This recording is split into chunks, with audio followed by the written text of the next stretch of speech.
Alright. Once again, you also have to give more praises to Yahweh, Hashem, Yahushai, Hashem, Kodash, the blood of South Apostles and Elders of Great Millstone, who taught us this truth, and who surely do rule well. We are the Hebrew Israelites out here. Once again, to prophesy the downfall of America, the downfall of this present society, this present kingdom. Alright? We didn't need news today, what? Well, over the week, past 2-3 days, and today, what you had Unilever announcing that they're about retrench workers. Right? Unilever announcing that they're about to retrench workers. We have the SNAP program, right? Which is like a supplemental food program across there in Babylon. They have that program saying that they're about to take out 700,000 people off of the program, right? So we have what? Famine and pestilence coming to the place, right? To the countries, to the nation near you, right? I think it's Ezekiel chapter 12, Ecclesiastes chapter 12, I'm sure.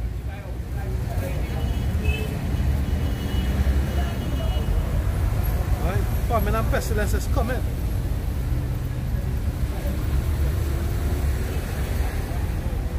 Because these people refuse to hearken unto the words of Yahweh Hashem Yahushai, and they put their trust in what? Egypt.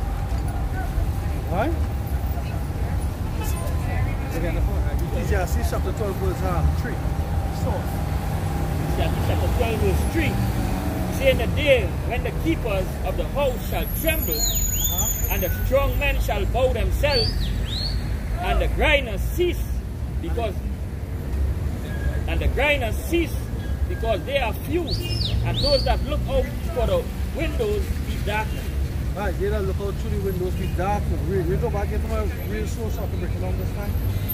Ecclesiastes 12 verse 3. Saying the day when the keepers of the house shall tremble, and the strong men shall bow themselves. Right, so the keepers of the house represents who? The Edomites. They keep the house. Right, they have the earth is given into the hands of the wicked. Right, so they keep the planet in the deplorable state that it is. They're the ones responsible, and they are going to be judged for that. You understand? The scripture talk about they that destroy the earth. Judgment comes the day that destroy the earth. Besides what they have, you know. But the keepers of the house represents who? The Edomites, the elites, right? It says in the day that when the keepers of the house shall tremble, the strong men bow themselves, and the grinders cease because they are few, and those that look out of the windows be darkened. So that means what? That it's going to seem grim and it's going to seem hopeless, right? In the article for SNAP, in the article for SNAP, what they were saying is that it's like nearly 2 weeks before Christmas, right? 2 weeks before the hell of day, the so-called Christmas, right? They're gonna leave plenty families with empty tables, right? Empty stomachs, because why? They're not gonna get the SNAP, the government assistance programs. You have a precept on? Zechariah 8 verse 10. What? He said for before these days there was no hire for man. There was no hire for man. Nor any hire for beast. Neither was there any peace to him that went out or came in because of the affliction. Right, because it's going to wax worse and worse. The Bible describes these last days for the terrors that are going to come in as what? A woman in travail. Right? The system is being broken down. Esau's kingdom is being broken down. Right? The way he does it, the way he rules. Right? Esau is the regulatory program or regulatory man behind all systems on the planet Earth. You have the FDA, Food and Drug Association, you have the USDA, right? You have the CDC, you have the WHO, right? You have all these different regulatory systems that plan what is polices what is being pushed out upon the population worldwide, right? If it don't reach that criteria, it's being blacklisted, right? Esau, right, through their policies, is how they rule this world, right? So what the scripture is saying is that it's going to look grim when they look out through the window. It's going to be dark, right? It's going to get worse. It's going to wax worse and worse, Right? This is give me Jeremiah chapter 15 and 7 verse 14. Right? I'm about chapter 15, so 15 and 16. This is Jeremiah 50, verse 15, and it reads, shout against her. Shout against her, go ahead. Wrong about. She had given her hands. Her foundations are fallen. Her foundations are fallen. Right? What some of them heard them talking about the very constitution that made the foundations of America. They're going against the Second Amendment or the Fourth Amendment, the Second or Fourth Amendment, whichever one.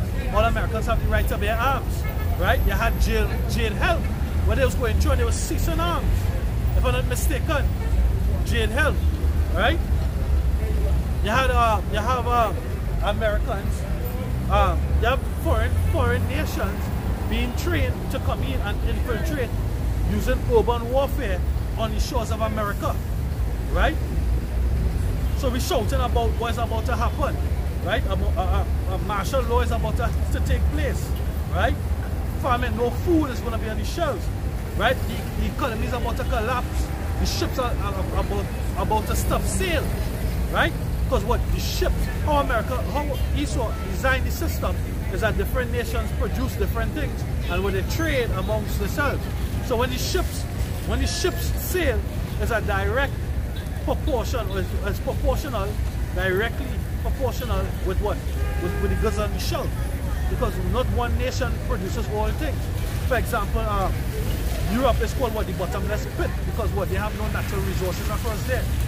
So they have to get all the natural resources, or all the resources from foreign nations.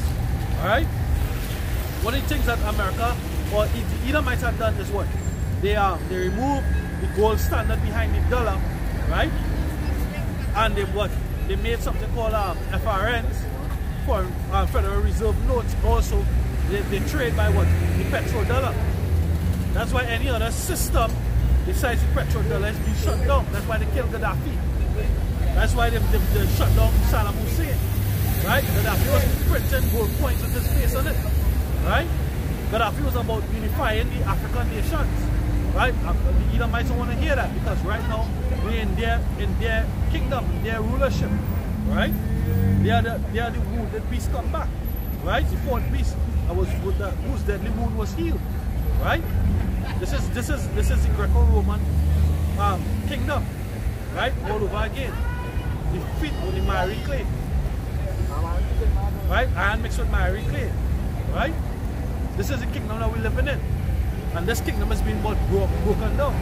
Bring back verse 15 again, Baba Bashar. Yeah, Jeremiah 50 and 15 and 3. Shout against her wrong about. Shout she against has given her hands. Her foundations are fallen. Her walls are thrown down. For it is the vengeance of Yahweh. For it is the vengeance of Yahweh Bashim Yahushai. Her foundations are fallen. And what? Her foundations are fallen, her walls are thrown down. Her walls are thrown down. Right? For it is the vengeance of Yahweh. Right? We take vengeance upon her as she had done, do unto her. Go ahead. Cut off the sower of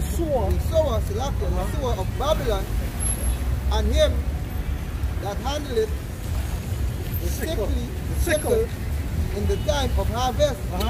For Yahweh, no. For the fear of the oppressed, sword they shall turn everyone to his people, and they shall free everyone to his land. Right, for the fear of the sword, they shall turn everyone to his people, and they shall free everyone to their own land. Right? Because that's what's about to happen. Race wars, riots, sedition. Right? These wicked ass Edomites that oppressing Negroes, Latinos, and Native Americans every day. Right? These nations that benefited Elam, Ishmael, right? Moab, they have the corner stores, they have the fast food, outlets, right? They have the nickel and dime, the dollar stores, right? Who is the consumer? Jake is the consumer, right? But all the time you have been oppressing, right? When the nigga woman can't pay for the food, they call them behind behind the counter when the doors closed, right? And they popping the nigga woman, right? Popping Eve, right? For the food, right? That's the kind of stuff that's going on behind the scenes in Babylon, right? But the Most High said, what, cut off his sword, right? Because higher up in that same chapter in Jeremiah 50, it's talking about the missiles hitting, right? But the Most High ultimately is going to cut off all prosperity of that land. Because what the scripture says, Babylon was that golden cup, right? It was that golden cup. All the nations came in and made merchandise. You know, Babylon trying to what? Under Donald Trump, well, the elites trying to push our vibration where what make America great again, right? Which is what to bring back in. Because what they did, they outsource all the jobs. Now they're trying to bring it back in. But it's not going to happen because what? They're doing it proudly. They're doing it as bullies, and also is against prophecy. Prophecy said that they're going to fall, right? They're going to be taken down. You have the picture for them? Why? The second Ezra 15, I'll start at verse 18. Why? He said, for because of their pride. Because of their pride. Who pride? Esau. Edom. The scripture said he's a proud man. Go ahead. He said, for because of their pride, the city shall be troubled, the houses shall be destroyed, and men shall be afraid. Men shall be afraid because they're going to want to come out to get food, right? But guess what? They're going to have marauders out in the street, looters, murderers, thieves, right? Because everybody just what? Want to get something to eat, right? The food on the shelf is only going to last for a certain amount of time, right? For a little nation like Trinidad, what they say, 1.2 million since what, the 70s, we over 2 million people here, right? There isn't food on the shelves to satisfy this nation for any amount of time. Hey, the deceased brother, we used to always say that when you go to the grocery don't have food. The grocery have all kind of shit, but you don't have food. What is true food? With vegetables, right? The meat. That's the true food, but the grocery hardly had that in stock because guess what? Those things are perishable. True food doesn't last, right? The artificial food that they have on the shelves, what the starches and guess what? It's tin food, you know? Niggas will come out here and they'll bypass that still. They'll run to what? To catch a TV and a John sneakers. You understand? Go on. Say, and a man shall have no pity upon his neighbor. Yeah, he shall have no pity upon his neighbor. Yeah, for what? But shall destroy their house with the sword and spoil their goods. For what? For the want of bread. Going to destroy the house. House is going to be burned down. Right? Women going to be raped, ravished. Husband's going to be put to death, and the wife going to be raped. The daughters, children. Right? For food. Because of the lack of bread and for great tribulation. For the lack of bread and great tribulation. And that's what the scripture describes. Right? Yeah. That's what the scripture describes. Go ahead. Yeah, because when the economy collapse and these food they shut off, they're gonna look like they're gonna be like beasts. So they'll be looking for that food. You know, so they will kill, they will rob, they will looking fake. But they don't have the fear you about shop and shy. And this is what coming. This is what coming to the island of Trinidad, this is what coming to the four corners of the earth. Right? The 2nd Ezra 6 verse, starts at verse 22. He say, and suddenly shall the sown places appear unsown, the full storehouses shall suddenly be found empty. Right? You see it? And the trumpet shall give a sound, which when every man hear it, they shall be suddenly afraid. They shall be afraid. See, at the time shall friends fight one against another like enemies, and the earth shall stand in fear with those that dwell therein. Right? Because of that great tribulation, that lack of bread. Right? See, the springs of the fountain shall stand still, and the 3 hours they shall not run. Also that the time of the return of the Lord. Right? That's why they're going to really be in fear. Right? So these people are going to be like headless chicken. According to Luke 21, there's going to be a time of great perplexity too. Right? Because these things are going to happen, but they're going to happen. How they're going to unfold? They're going to unfold in a sequence. Because just as they're about to execute the church mandatory, Yahushua is going to come. Yahushua is going to come and deliver his elect. Right? This is 2nd Ezra chapter 8 verse 50. For many great miseries shall be done to them that in the latter time shall dwell in the world, because they have walked in great pride. Right? Speak up. Speak up. So that's how these people walking today. This is the latter time. Right? You see these people out there, they walking in pride. They walking with their head high. Right? They have no fear for the Most High. Right? And we as the prophet out there, we telling them, we prophesying, we telling them about things to come. Right? But that's still it. Choosing not to ask, not to over shine. Right? Hey, this is not the time that you fear for them. Hey, they can't escape from it. They're walking in great pride too. They're walking up here with their heads up as though they know something, but they don't know anything. Right? You ask them what's the nationality, they don't know. Right? You ask them, hey, what does Trinidad mean? They're living in Trinidad. What does Trinidad mean? They don't know what Trinidad means. They don't have basic understanding of anything. Right? And many of these people, they don't know Yahweh Shemel Shai. They don't believe in Yahweh Shemel Shai. Right? When I say Yahweh Shemel Shai, they don't believe in a God. Right? Many of these people are faithless, unbelieving. Right? But the scripture says, we deceive and we deceive our mind. Right? Because ultimately the Most High have in that trick bad faith to be destroyed. They just didn't have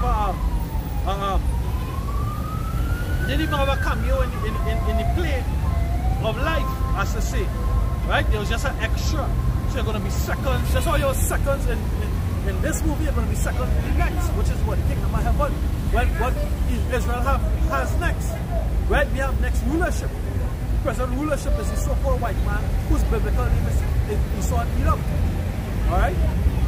But right now, through the prophecies, we know that Israel got next. Right? Alright. Go ahead. There is Wisdom of Solomon 3, verse 19. Therefore, horrible is the end of the unrighteous generation. Right? And they will come in. And actually, in 2nd Ezra 8, take a jump down to verse 59 to 61. I didn't lose it. I haven't. Yeah, klar. Yeah, so there's 2nd Ezra chapter 8. And actually, it's already read all through, but I'll read from verse 55. It says, and therefore ask thou no more questions concerning the multitude of them that perish.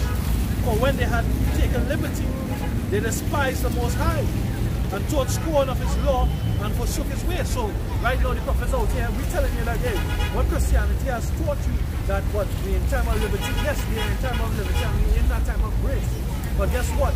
That liberty and grace is not to do your own damn thing. You don't have free will, right?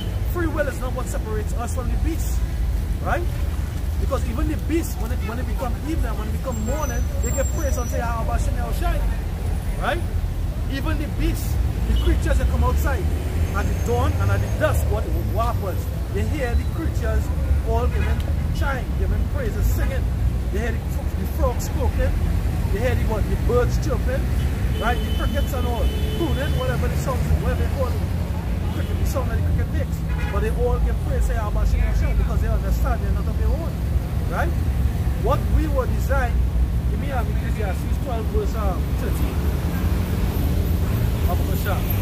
Right? There's no such thing as free will.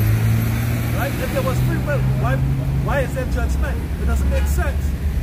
Your Christians talking out of your ass. If there's free will, why is there judgment? Why would there be, in your case, why would there be hell? I'm speaking in terms of the Christians, because Christian theology is that there's hell. But there's no such thing as hell. Hell is not a physical place. When they go into the scripture, they talk about going in a place, a city where they burn rubbish, was Sheol, the grave. Sheol, grave. You understand? Those are the two meanings of the word hell in the scriptures. Right? Right? This is Ecclesiastes 12 verse 13. Yeah, because your Christians have to say that we have free will. If we have free will, tell me what the scripture means. 12 and 13 and it reads, let us hear the conclusion of the whole matter. Let us hear the conclusion of the whole matter of life. What's the conclusion? Go ahead. Fear Yahweh and keep his commandments. Fear Yahweh by Hashem Yahweh Shai, because we can't go to the Father, right? But the Father and the Son, they are one. They're in the same spirit, the same vibration. Right? What the Father loves, the Son loves. What the Father hates, the Son hates. And so are his men. Right? Out of the nation of Israel. And this whole world is going to be forced to do the same. Right? Read it over. Conclusion. Ecclesiastes 12 verse 13. Let us hear the conclusion of the whole matter. Yeah, let us hear the conclusion of the whole matter. Fear Yahweh and keep his commandments. Fear the Most High God of the Bible. Fear him and keep his commandments. Right? This is the whole duty of man. This is the whole duty of man. So if you have free will, why is that scripture there? Right? Why is that scripture there? And yeah, guess what? Did the Most High change? No. He did not. Give me Hebrews. Yeah, Irish. Alright, give me Hebrews chapter. Give me Hebrews chapter 10 verse 28. Yeah. This is Hebrews verse 10, 28, and it reads, he that despises Moses' law died without mercy. He that what? Under 2 or 3 witnesses. He that despises Moses' law. Yes, so he that hated Moses' law. This is the so-called New Testament according to your test, according to your theology, Christians. Right? Now we had to make sense out of nonsense. The scripture said that the Most High is not the author of confusion. Right? There's really one book. The Bible. Hey, Shalom, how about Shemel Shaiba, Shemokah Kodash Brakata? It's really one book, the Bible, right? It was one scroll or collection of scrolls, different books or different papyrus paper rolled up, but there's one lesson, right? From the laws coming straight back to the prophets, right? The New Testament represents the new covenant, which we're going to be under once Yahweh shall come and deliver his elect, right? He's going to sow the covenant. We're going to be reprogrammed, not to go off, right? And from our seed, right, and our heritage, we'll continue our lineage, our ancestry, our understanding. We're going to be programmed perfectly. We're going to be programmed perfectly. We're going to be programmed complete. So we can't go off. And that's the new covenant. That's the New Testament, right? We're not going to die. We're going to be immortal. The wages of sin is death. We're not going to sin. As a nation, we're not going to sin. We're going to shine like the stars of heaven. We're going to be full of knowledge, wisdom, and understanding. We're going to be greater than all these other nations. Right? They're going to die. They're going to perish. And they're also going to be corrected. We're going to rule over them with a rod of iron. We're going to rule over them with scepters. We're going to sit on thrones. Right? They're going to be our servants. Thus saith the Lord. Right? Give me Hebrews chapter 14, chapter 13, verse 8. So like Hebrews chapter 13, verse 8. Right? According to this just a cut your Christians because you're talking out of your ass. Blow it out your ass. That's what you're doing. You're just blowing bullshit out your ass. Right? Theology. Right? You go to a school and they teach you how to learn God and how to teach God. The Most High says he's a spirit. He's a spirit. The spirit listen like wind. Right? But to his men, he gave them the spirit without measure. Then they can touch on all topics because they know all topics. Because they have the unction, they have the anointing of Yahweh Shem Shai. Go ahead. This is Hebrews 13 and verse 8. Go ahead. It says, Yahweh Shai Mashiach, the same yesterday and today and forever. So there's a cut. It's the same. His laws didn't change. His commandments didn't change. His statutes didn't change. His covenants didn't change. Right? That's why 2/3 is going to be judged. That's why this earth is going to be judged.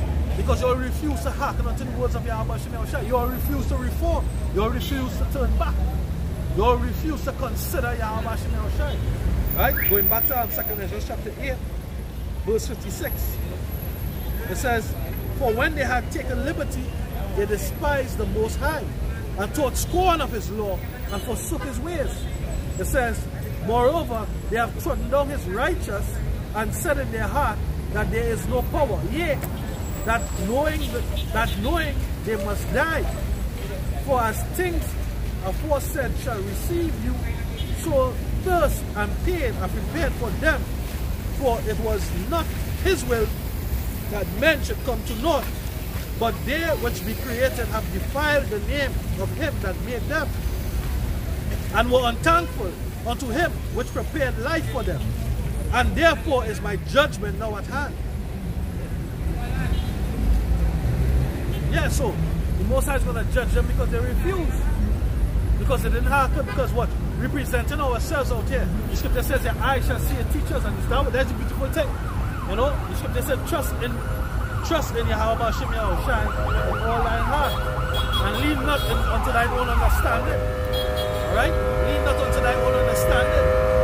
It says what? Revelation 1 and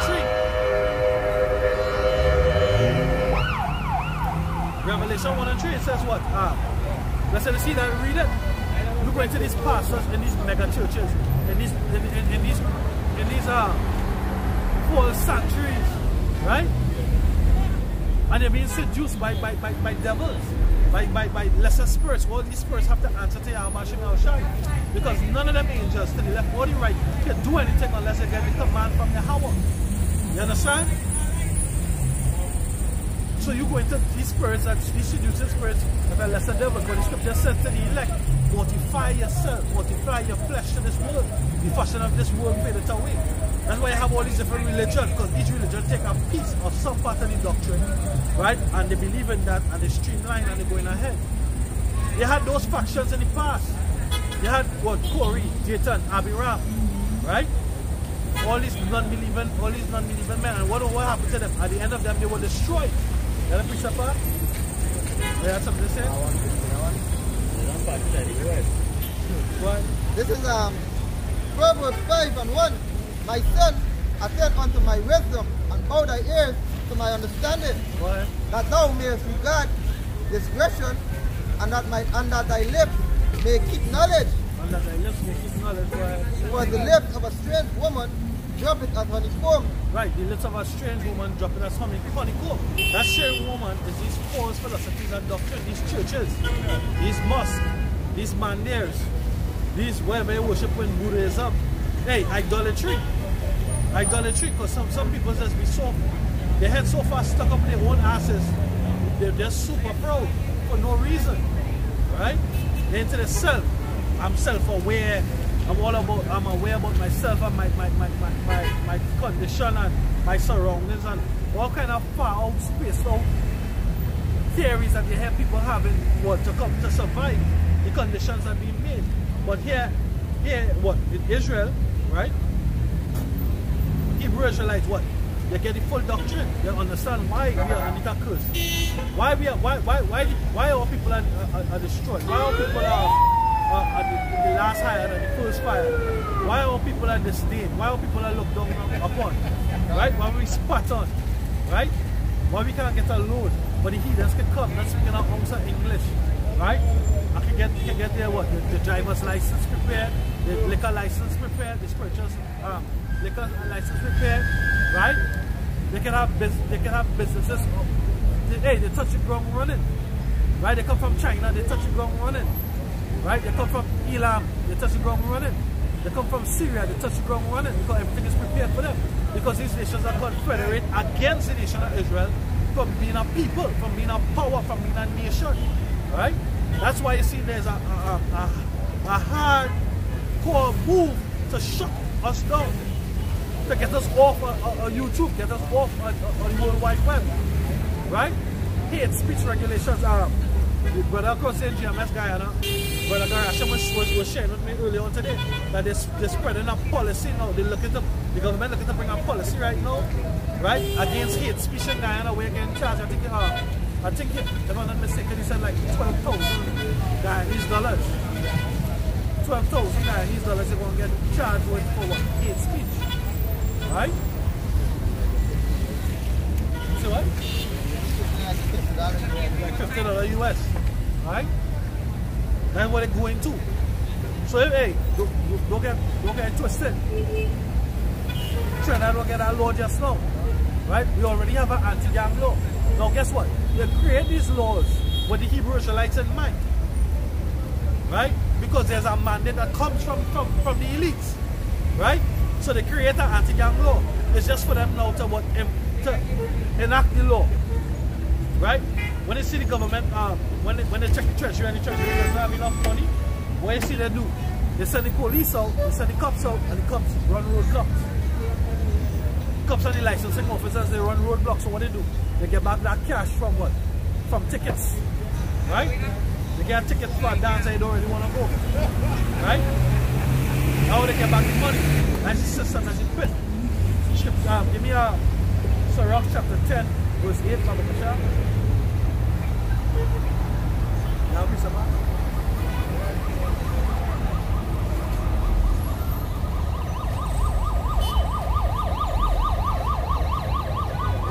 paragraph 10 and verse 8. Because of the unrighteous dealing. Yeah, because of unrighteous dealings. $1,000 for a seatbelt. $2,000 for driving on a road that ain't being a private road, right? You must suffer in traffic.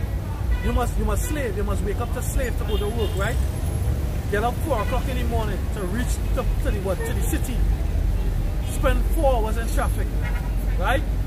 Having to drop off or prepare your children to get dropped off to school, right?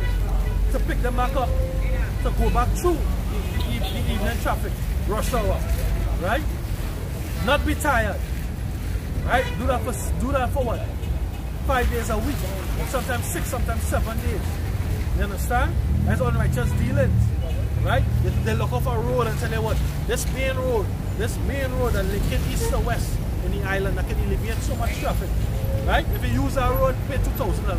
$2,000 is the fine. What? Because of what? Because of unrighteous dealing, injuries and riches got by deceit. Riches got by deceit, right? Why some of that riches are got by deceit? That usury, that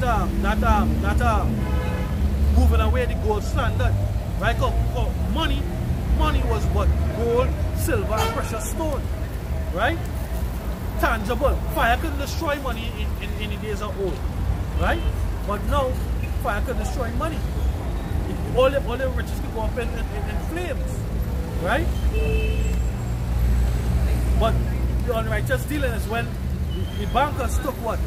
All the gold and give you an FRN note, right? Or give you an IOU note, saying that each IOU note, which is the dollar that you know today, right, had a gold standard behind it. That's why you had the Fort Knox, right? But then the bankers took away that and they introduced the Federal Reserve note, or the Fed, right? Now the Federal Reserve note is not gold back, and they keep printing it. Right now they keep printing it. Now what makes something valuable? If you have less of something, like silver and gold. Silver is stronger than gold, but gold is more valuable because it's less, right? So it's the same thing. They keep on printing dollars to keep the American dollar, to keep America afloat, right? While America owes nations trillions of dollars, China for one, right? And at the same time,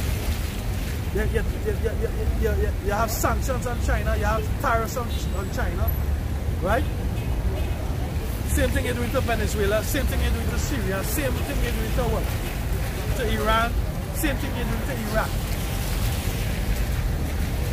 Read it? It says, because of unrighteous dealing, injuries and riches got by deceit. Injuries and riches got by deceit. Who was injured? The Negroes that were brought here via slave ships, right? Over how much billion they said died, or how much million they said died. 60 million died. Estimated in the slave trade, in the triangular slave trade, right? While being rounded up, while on board, who was thrown overboard, and even when they reached on the mainland, right? About 60 million on estimation was killed, right? Or died from the slave trade. That was an injury to the nation of Israel, right?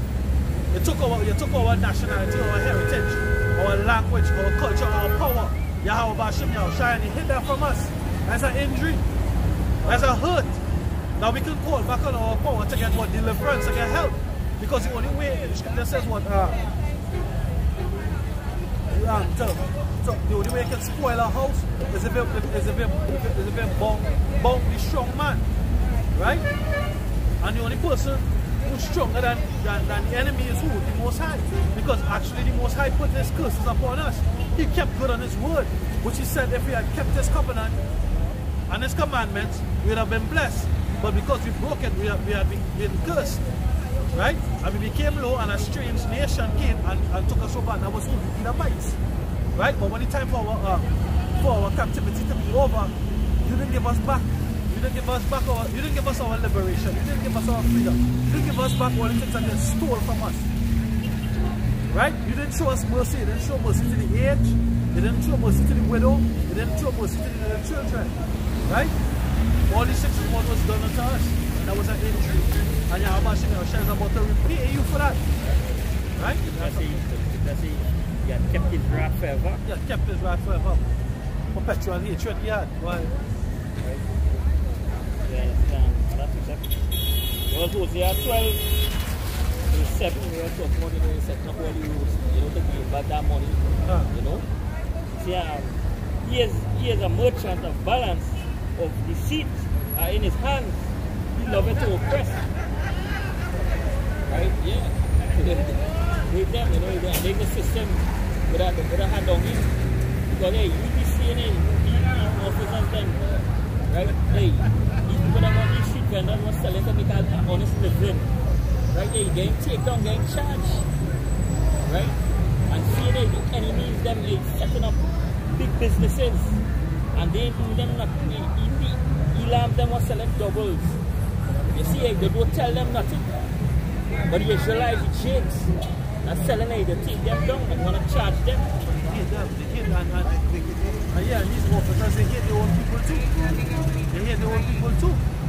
Right? They don't have compassion on the people. They hate their own people too. Because many a time you can give people warning. Right? You can give them a warning, but guess what? Instead of getting that warning, they get you're bringing harsh penalty.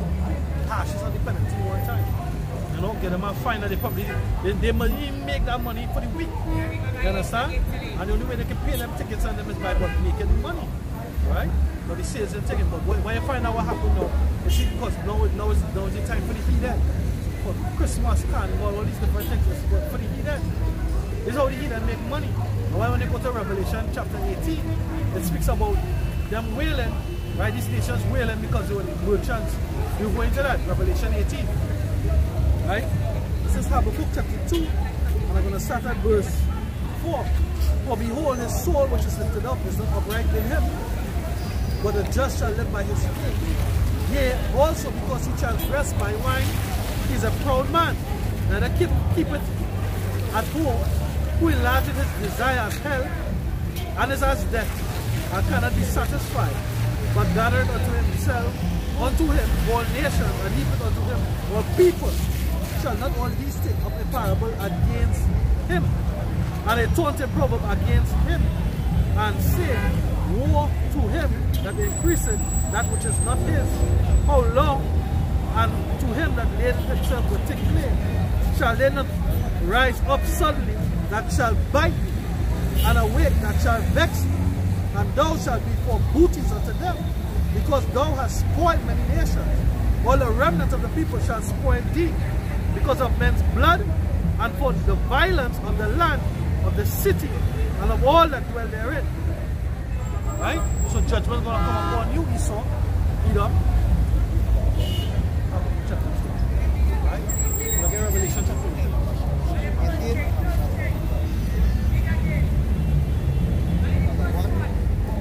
Now, I just want to go to the point. Start at verse 5. In Revelation 18 and verse 5, and it reads, for her sins have reached unto heaven, and Yahweh had remembered her iniquity. Yeah, her sins have reached heaven. How they reach into heaven? Through the prayers of the saints, through the lamenting of the saints, through the saints. Right? Because when the scripture says preach unto the wind, hey, the angels carry up what you report to Yahweh Shai. Right? We out here prophesying. The scripture says that we will be what? Sighing and crying out at the one time. You can be sighing and crying up go on the captain. About all the abominations that be done thereof.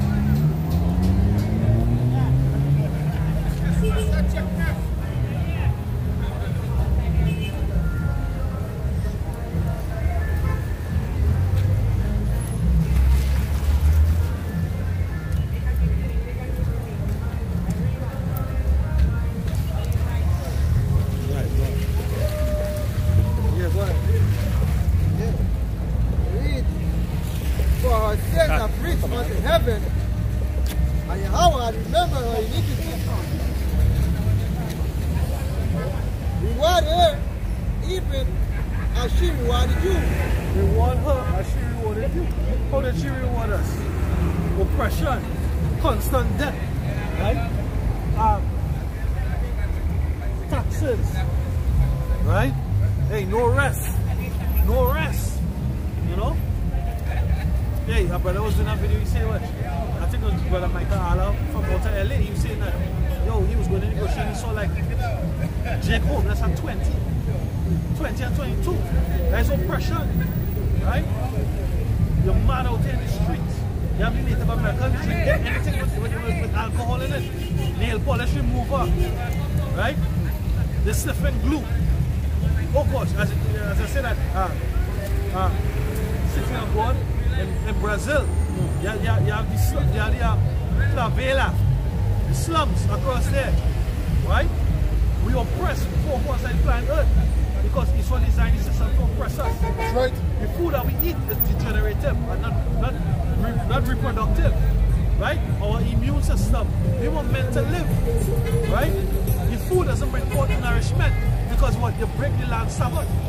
The scripture says, reward her even as she has rewarded you. The scripture talk about he that destroyed the earth. I don't know if you know that one. He that destroyed the earth. You know, even the earth crying out for justice. That's right. It's the air, the animals, it's the whales, they're preaching themselves. Right? You have these Edomites playing that there's Noah, that they can woo all the animals. Right? You see monkeys dressed up in pants and shirt, but next when they hear the shout, they saw fucking the monkeys. Right? The animals, the snakes. Not only you saw it because you have Moab and all these other nations doing the nastiness too. The scripture says, in Leviticus, the nations that was being cast out, because what? They defiled the land. Because all of the abominations that was done, the nations was doing it and the land spewed her out. Now the whole earth is going to spew out Esau. Right? Because of all the unrighteous dealings. Right?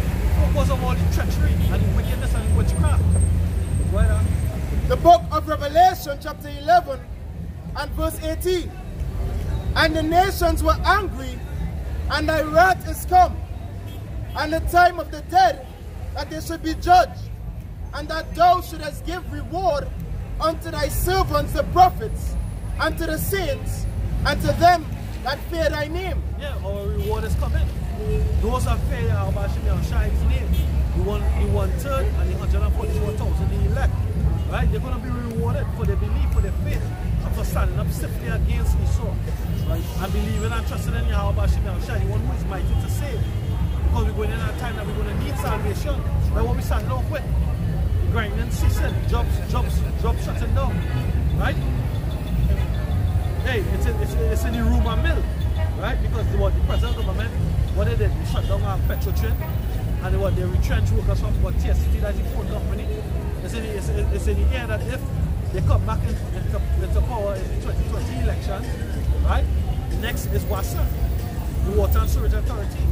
And this week here, yesterday, they said what Unilever had to retrench over 700,000 workers. No, sorry. Unilever had to retrench workers, sorry. They said that 700,000 that are receiving benefits from the SNAP program, the supplemental nutrition program, because they're Babylon, they're going to get locked off, get cut off. And that was to show that when they had the government shut down, right, and people can get the EBT card, the EBT cards, electronic cards across there, electronic food stamp, that was all a beta test. That was a test to see what y'all niggas would do, right?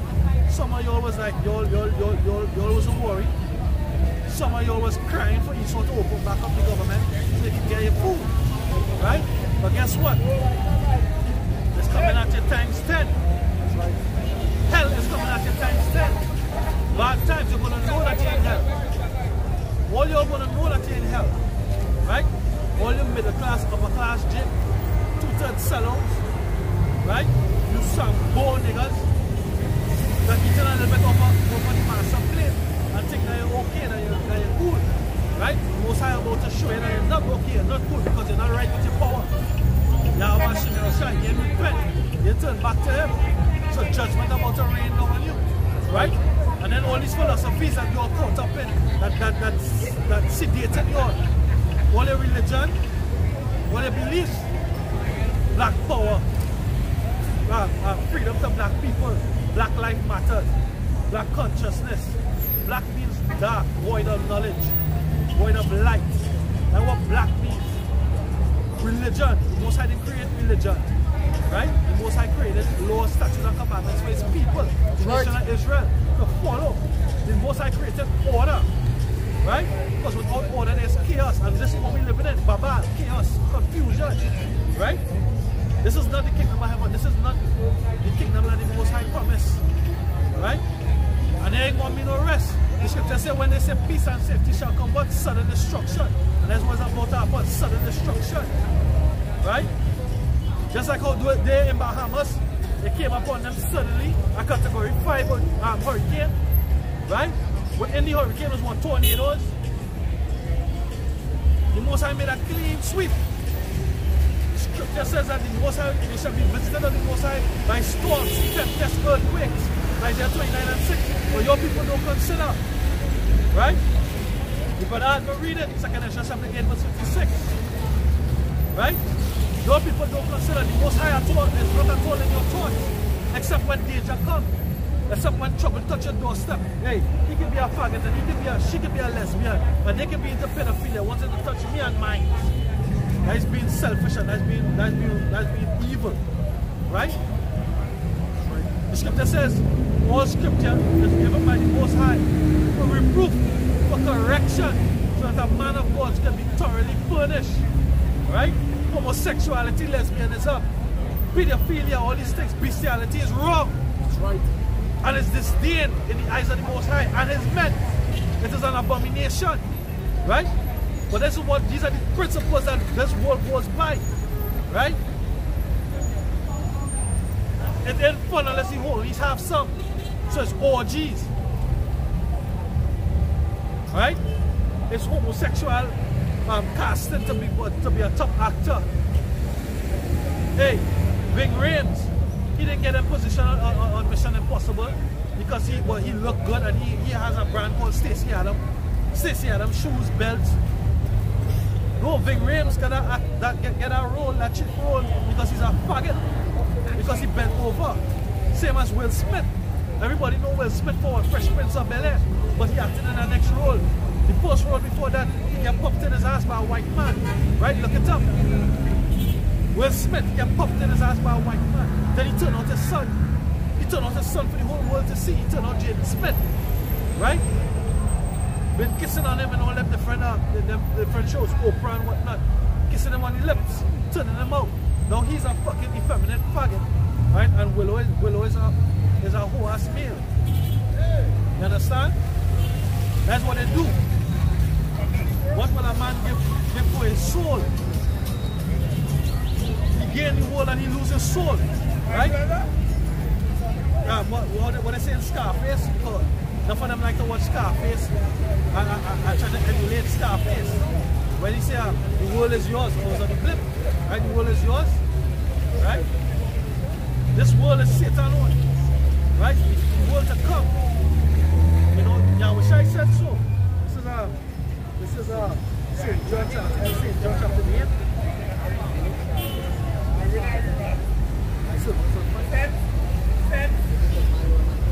Yeah, come.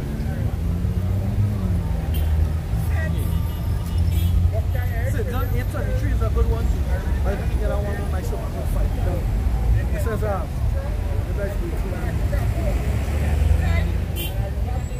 it says, St. John chapter 8, verse 23. And he said unto them, ye are from beneath, I am from above. Ye are of this world, I am not of this world. I said therefore to you, ye shall die in your sins, for if ye believe not that I am he, ye shall die in your sins. Right? That's what the Most High said. In 2 Ezra chapter 15. What? It's John 18.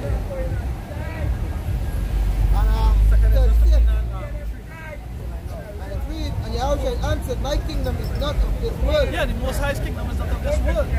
Right? What? If my kingdom were of this world, then would my servants fight. Then would my servants fight.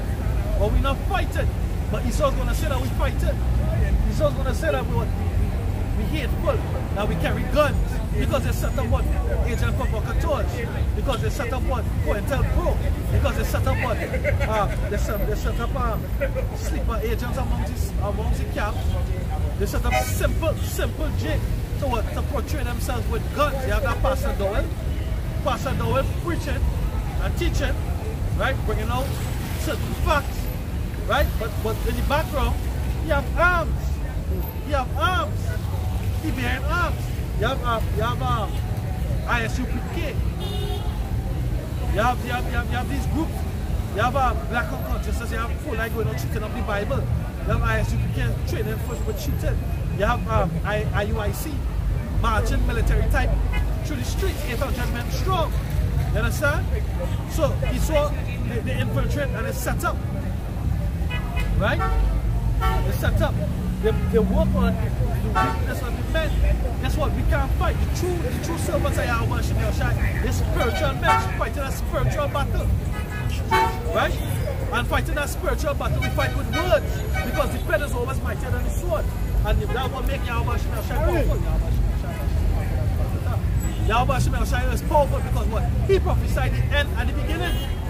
So his words are coming to pass. So as long as we speak his words, we come in power, we come in truth. That's right. Right? As long as we speak his words, Isaiah 8:20, we come in truth. As long as we keep his words, we speak the truth, and we are not hypocrites. Alright? Now, present. The book of Hebrews. Hebrews chapter 7.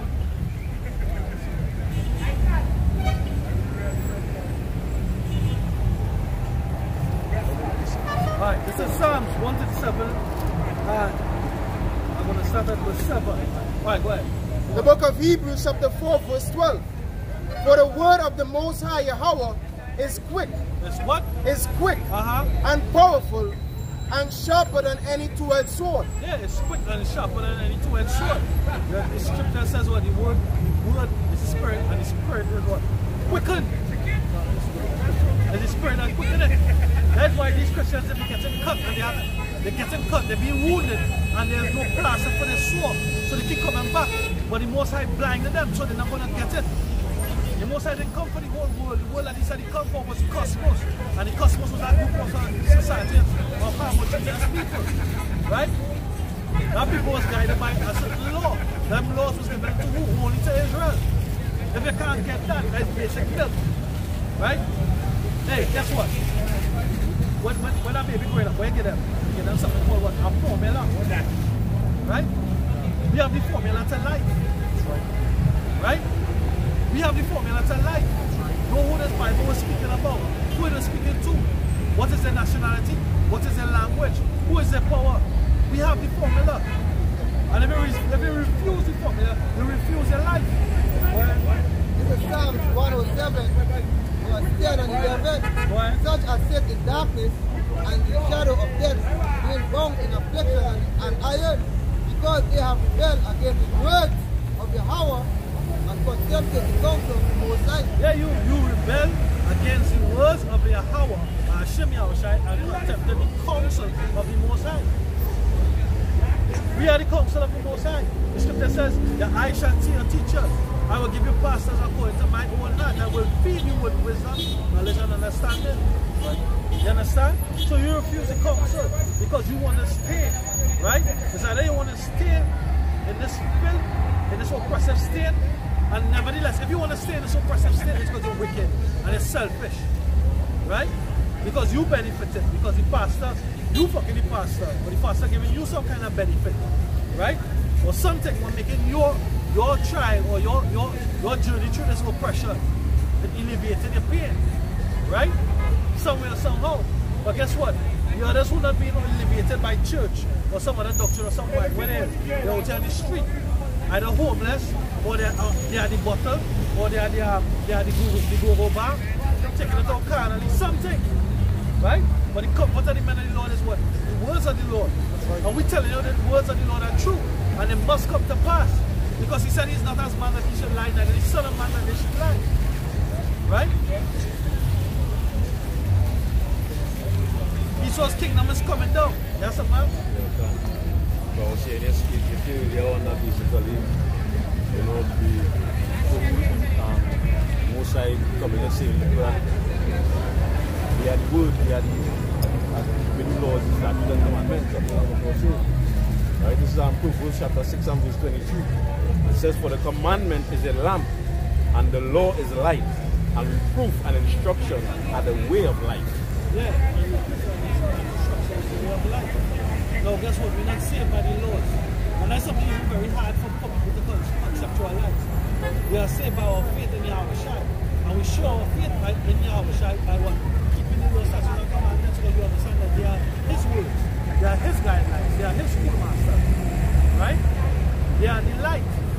They represent the light. Thou shalt not murder. Thou shalt not steal. Thou shalt not covet thy neighbor's wife. Thou shalt not covet thy neighbor. Right? Thou shalt love the Lord thy God with all thy heart and with all thy soul. Thou shalt not have any other God before Him. Right? Thou shalt not take the name of the Lord thy God in vain. You got an example of a city without laws, which was Sodom and Gomorrah. You know? No laws to stand up there anything, so it was chaos. What was the judgment? Yeah. Fire, brimstone, sulfur. The same thing that the Most High do now is going to do now in the second death, but in the form of ICBM. 200 million missiles.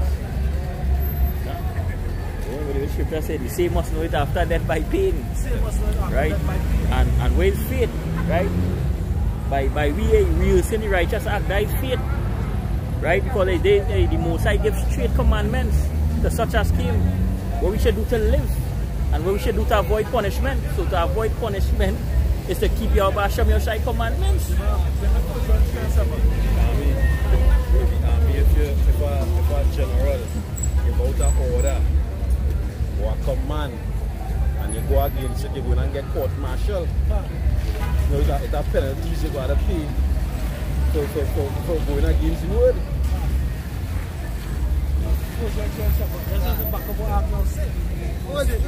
Because what? They're going to know it by hey, I was saying in the world, they say down here in the Caribbean, those who can't hear the speak. And hey, guess what? If that's a saying amongst the JK, where do you think it's our fan that we get that from? Those who can't hear that speak. Hey, culture have a song. You know if you know it, disobedient children must get a blow. Yeah, disobedient children must get a blow. Israel in the past, this is what we have been living. Disobedience, chastisement, repentance, salvation. And it's going to happen again. But this time on a world stage. Go ahead. It's 1 John 3 and verse 7 and it reads, little children, let no man deceive you. Let no man deceive you. Go ahead. He that does it righteousness is righteous. He that doeth righteousness is righteous. We out here doing righteousness. We have separated ourselves from the world. No Christmas, no ham, no pork, hey, no tuna. You understand? No crayfish, no scallop, no lobster, no scampi. No mackerel. All them is abominable creatures that the Lord said to stay away from. Right? The scripture says to be careful of the amount of meat that you consume. Right? And be careful of the amount of meat that you consume. Right? So be careful of our diet. Be careful of we put in our exercise. We're doing these different things. What? Because what?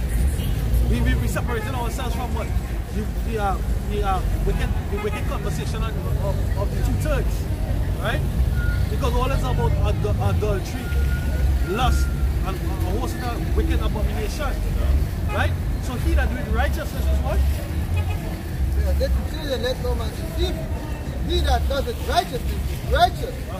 Even as he is righteous. Even as he is righteous. We're keeping the feast days. We're keeping the Passover. We're keeping the Day of Atonement. Hey, we're circumcising ourselves and our boys. Right? All these different things. This is righteousness in the sight of the Most High. We're trying to keep the schoolmaster to the best of our ability. Rehearsing the righteous act. That's a sign of faith. And the Lord said that he is not unrighteous. I don't know if you know that principle.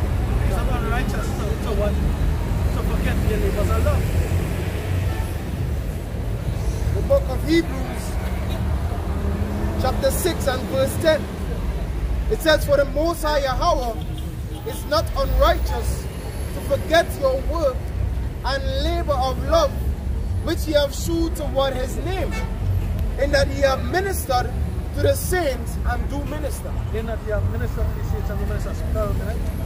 And as the brothers was going into love, love is the keeping of the Most High's laws. Alright, because just as any man who has a wife, you know, you would give your wife instructions. This is what you will do when I come home. This is what you will do when I leave home. This is what you will do, you know, when we are heading out.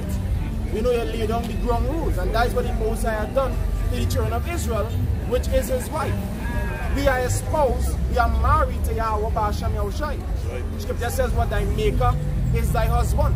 And in the book of Romans chapter 7 and verse 1 says that the woman that has a husband is bound to the law of her husband. As long as he liveth and the Most High still liveth, he liveth forever. Yahushai, our husband, he liveth. He was risen on the third day. Your son, he liveth forevermore. He have a crown of eternal life. Yeah, he sits on the right hand of the Father. That's right. On the throne, and then he's on the throne and the helm of Israel. And then he comes from King David. And the 144,000 men. Right? So, hey, all them who can say that the apostles and the elders being the men of the Lord, guess what? You're going to know it by death and pain. And these men are the men. Nate, Elaraka, GOCC, where's his name? I didn't want to put one, but Zabak, right? HOI.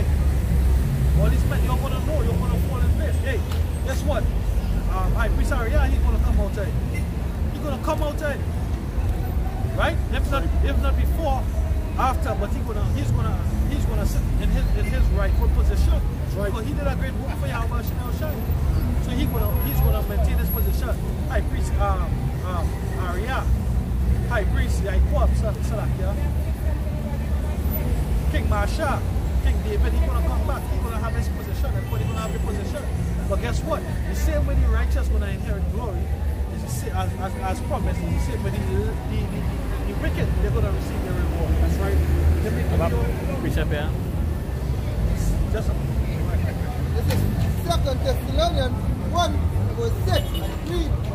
Seeing it is a righteous thing with Yahweh to recompense tribulation to them that trouble you. To recompense tribulation to them that trouble you. Right? So guess what? If you're not feeling trouble, guess what? You're going to be trouble. You're going to be trouble quite soon. Before the Christmas, you have people in Unilever right here in Trinidad, they're going home. Right? In Babylon, 2 weeks before the Christmas, or the so-called Christmas, 700,000 are they're going to be not receiving all this stuff. Right? All this supplemented nutrition program. Right? Just like how they hit Joel 2 or 3 years ago, right? When they had the government shut down, when Trump shut the government down, when they couldn't come to a deal, right? Now he do a total reform on the snap, right? When he's saying that now, too much oil on the benefiting, or they're not working. The snap was so ready to bring all them out of unemployment, and it's not a permanent thing. So basically, a snap was an allowance, and it was a means and way for you to get a better job or some shit. But he saw create the fucking fire on top and the fire below. So there's no remedy. There's no remedy with the wicked. Right? The book of Wisdom of Solomon, chapter 18 and I'll start at verse 7. It says, so of thy people was accepted both the salvation of the righteous and destruction of the enemies.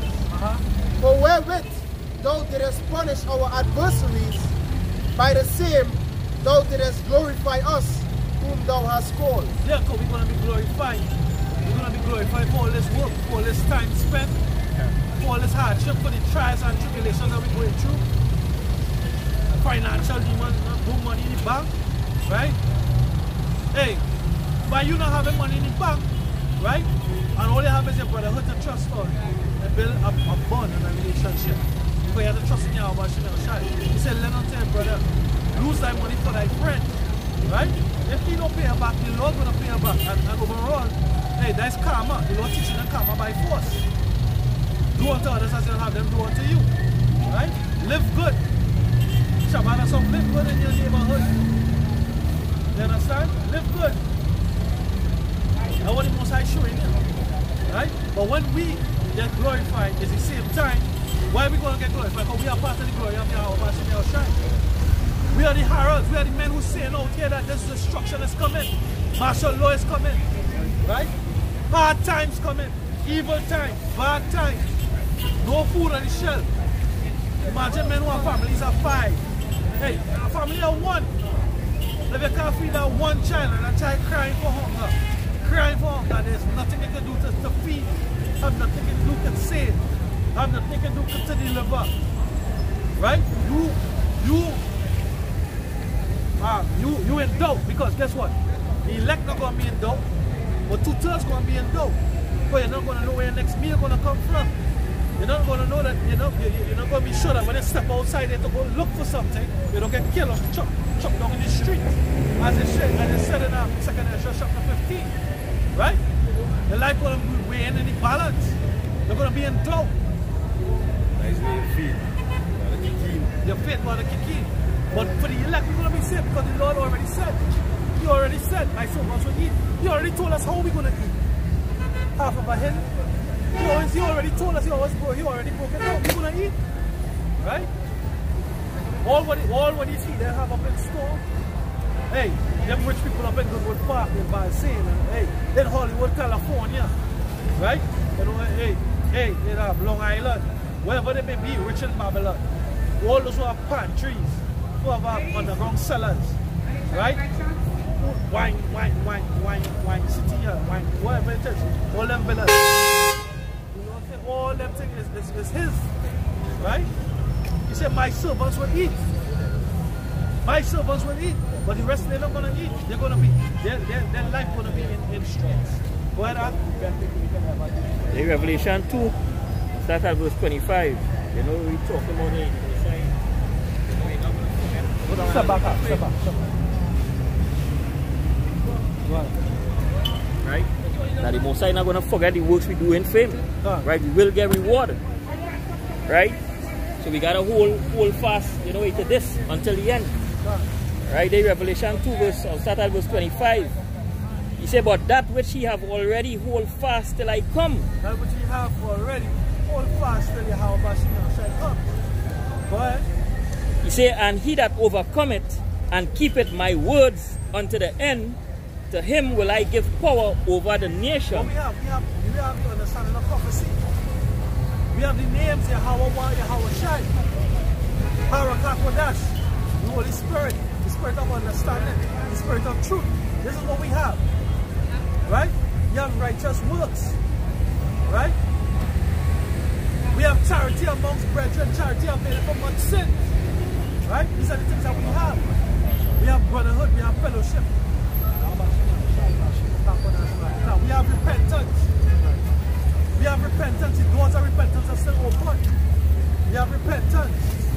To turn back to our power in all our heart, all our soul, all our might, seeking Him 10 times more, trying to get to know His ways, to understand Him. He that the one and out of the way of understanding, we will remain in condemnation and dead. Right? To depart from evil is to show understanding. Right? All these are the precepts that we learn. Right?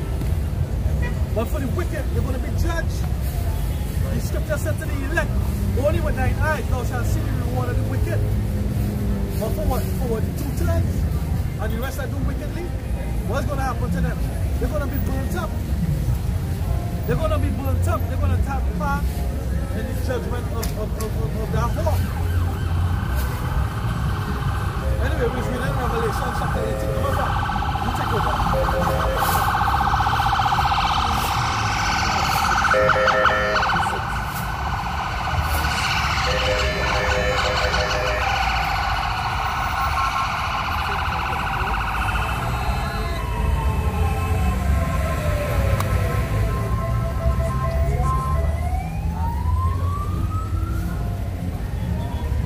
me up, brother. Yes, so we're going into those times, all right, where you're going to need to have faith. All right, because some perilous times, some dark times, in the sense of there's not going to be any hope for you to out here. You're not going to see the light at the end of the tunnel. All right, you're not going to see that paycheck coming up mountain. You're not going to see no food in your cupboards. You're not going to see any check coming to your bank account. All right, it's going to be total dryness. All right, so we the prophet, what we're doing is making an investment, a spiritual investment into Yahweh Ba'asham Yahushai, stocking up on our faith for those times, so that we will be well taken care of, we'll be well fed. All right, we will reap the rewards of the promises of Yahweh Ba'asham Yahushai. Hear what the scripture says. This is Matthew 6 and verse 20. This is Matthew 6 and verse 24, and it reads, no man can serve two masters. No man can serve two masters. All right, and trying to serve many masters is the result of us Israelites being in the position that we are in today. We're trying to serve the Most High and idols at the same time. Or to bring it to today, all people are trying to serve the Most High and they're trying to serve the woman. Or they're trying to serve the Most High and the job. Or they're trying to serve the Most High and the children. Or to serve the Most High and money. That can't work. That's right. It started by saying no man can serve two masters. Go ahead. No man can serve two masters, for either he will hate the one and love the other. And hey, if you hate the Most High, or if you're showing anything other than the Most High love, hey, you hate the Most High. And he says that jealous power. And jealousy is the rage of a man. So much more the Most High. You don't want to feel the wrath of Yahweh Ba'asham Yahushai. It's a fearful thing to fall into his hands. Alright? So you're supposed to serve the Most High and serve him only. Go ahead. And love the other, or else he will hold to the one and despise the other. He cannot serve God and mammon. God and mammon, God and riches, God and wealth, God and money. Alright? And that is why you all run down this Jesus Christ false God. Because that is the God of prosperity today. That is God way of making it. That is the God make a nice little car to drive. You make a nice little house to live in. They see how Pastor Benny is doing it. You see how T.D. Jakes doing it. You see how Joyce Myers doing it. So you believe once you worship this God called Jesus Christ, you will be able to follow in them footsteps. You know? But sadly, you all portion in that time of martial law. So in the time of Jacob's trouble, in the time of temptation, complexity, all ain't going to have no wealth. We the men up here going to have our wealth, which is wisdom. Alright? Matthew chapter 6 and verse 19. It says, lay not up for yourselves treasures upon earth, where moth and rust do it corrupt. Where moth and rust do it corrupt. On the earth. Alright, but right now everything, when you look at the earth, everything is being destroyed. Alright, everything is being corrupted because why? The basis of men is ruling. So it wouldn't make sense logically to lay up for yourself treasures on in this place. This fallen place. You know, you see a building falling, you take all your clothes and hang it up there. You remove your stuff. Done. Correct. Go ahead. And where thieves break through and steal. And a thief is ruling. You know, you can buy a piece of land tomorrow and he can come and take it and say that it is. And there's nothing you can say about it. Because he's a thief and he has great power. Look what he did to the natives. Alright, look what he's currently doing to the Mexicans. They can't even go into their own land peacefully. America rightfully belongs to them. Done. That's right. Hey, so like you can think of something. You can sit down, dream of something. Come, create it. And they can take it from you and say that is their moon. Thomas said that somebody light bulb. Yeah, exactly. Street light. See that is spread? Washing machine. A pattern. Peanut butter. Yeah, KFC, look at that big white homosexual on the building. Traffic light, yeah. Wow. Yeah. Yeah, right. Yeah, man. Done. Right? It says, but lay up for yourselves treasures in heaven, where neither moth nor rust do it corrupt, and where thieves do not break through nor steal. For where your treasure is, there your heart will be also. Hey, remember Lot's wife. Be careful where your heart is. Alright, that's the lesson you learn from Lot's wife. Be careful where your heart is, because what? The Most High told them to leave. But her heart was still there, and what she get destroyed with the place. So if your heart is on this place, if you're laying up treasures in this place that is going to be destroyed, you're also going to be destroyed. That's right. Alright? You ain't going to be safe in that time. Alright? You're going to be in total distress. Your whole family, your children that you say you love, your wife that you say you love, or your spouse that you say you love, they're all going to be destroyed. That's right. Alright? Due to you teaching them to have treasures in this place. Go to university. You know, seek a bachelor degree. Get established businesses. Drowning them with the things of this world, the vile, vain things of this world. King Solomon said it, all is vanity and vexation of spirit. Right. Alright? Get up yourself, Papa Bishop. This is Proverbs chapter 8, verse 18. And it reads, riches and honor are with me. That is the Most High. Riches and honor is with the Most High. In the book of Sirach, chapter 11 and verse 21 tells you to don't marvel at the works of sinners. Because it's an easy thing for the Most High to make a poor man rich. Because why? Riches belongs to him. That's right. The Most High is the one that determines who's going to be rich in this life and who's going to be poor. So all you have to do is serve the Most High in sincerity and in truth, and in due time you'll receive riches.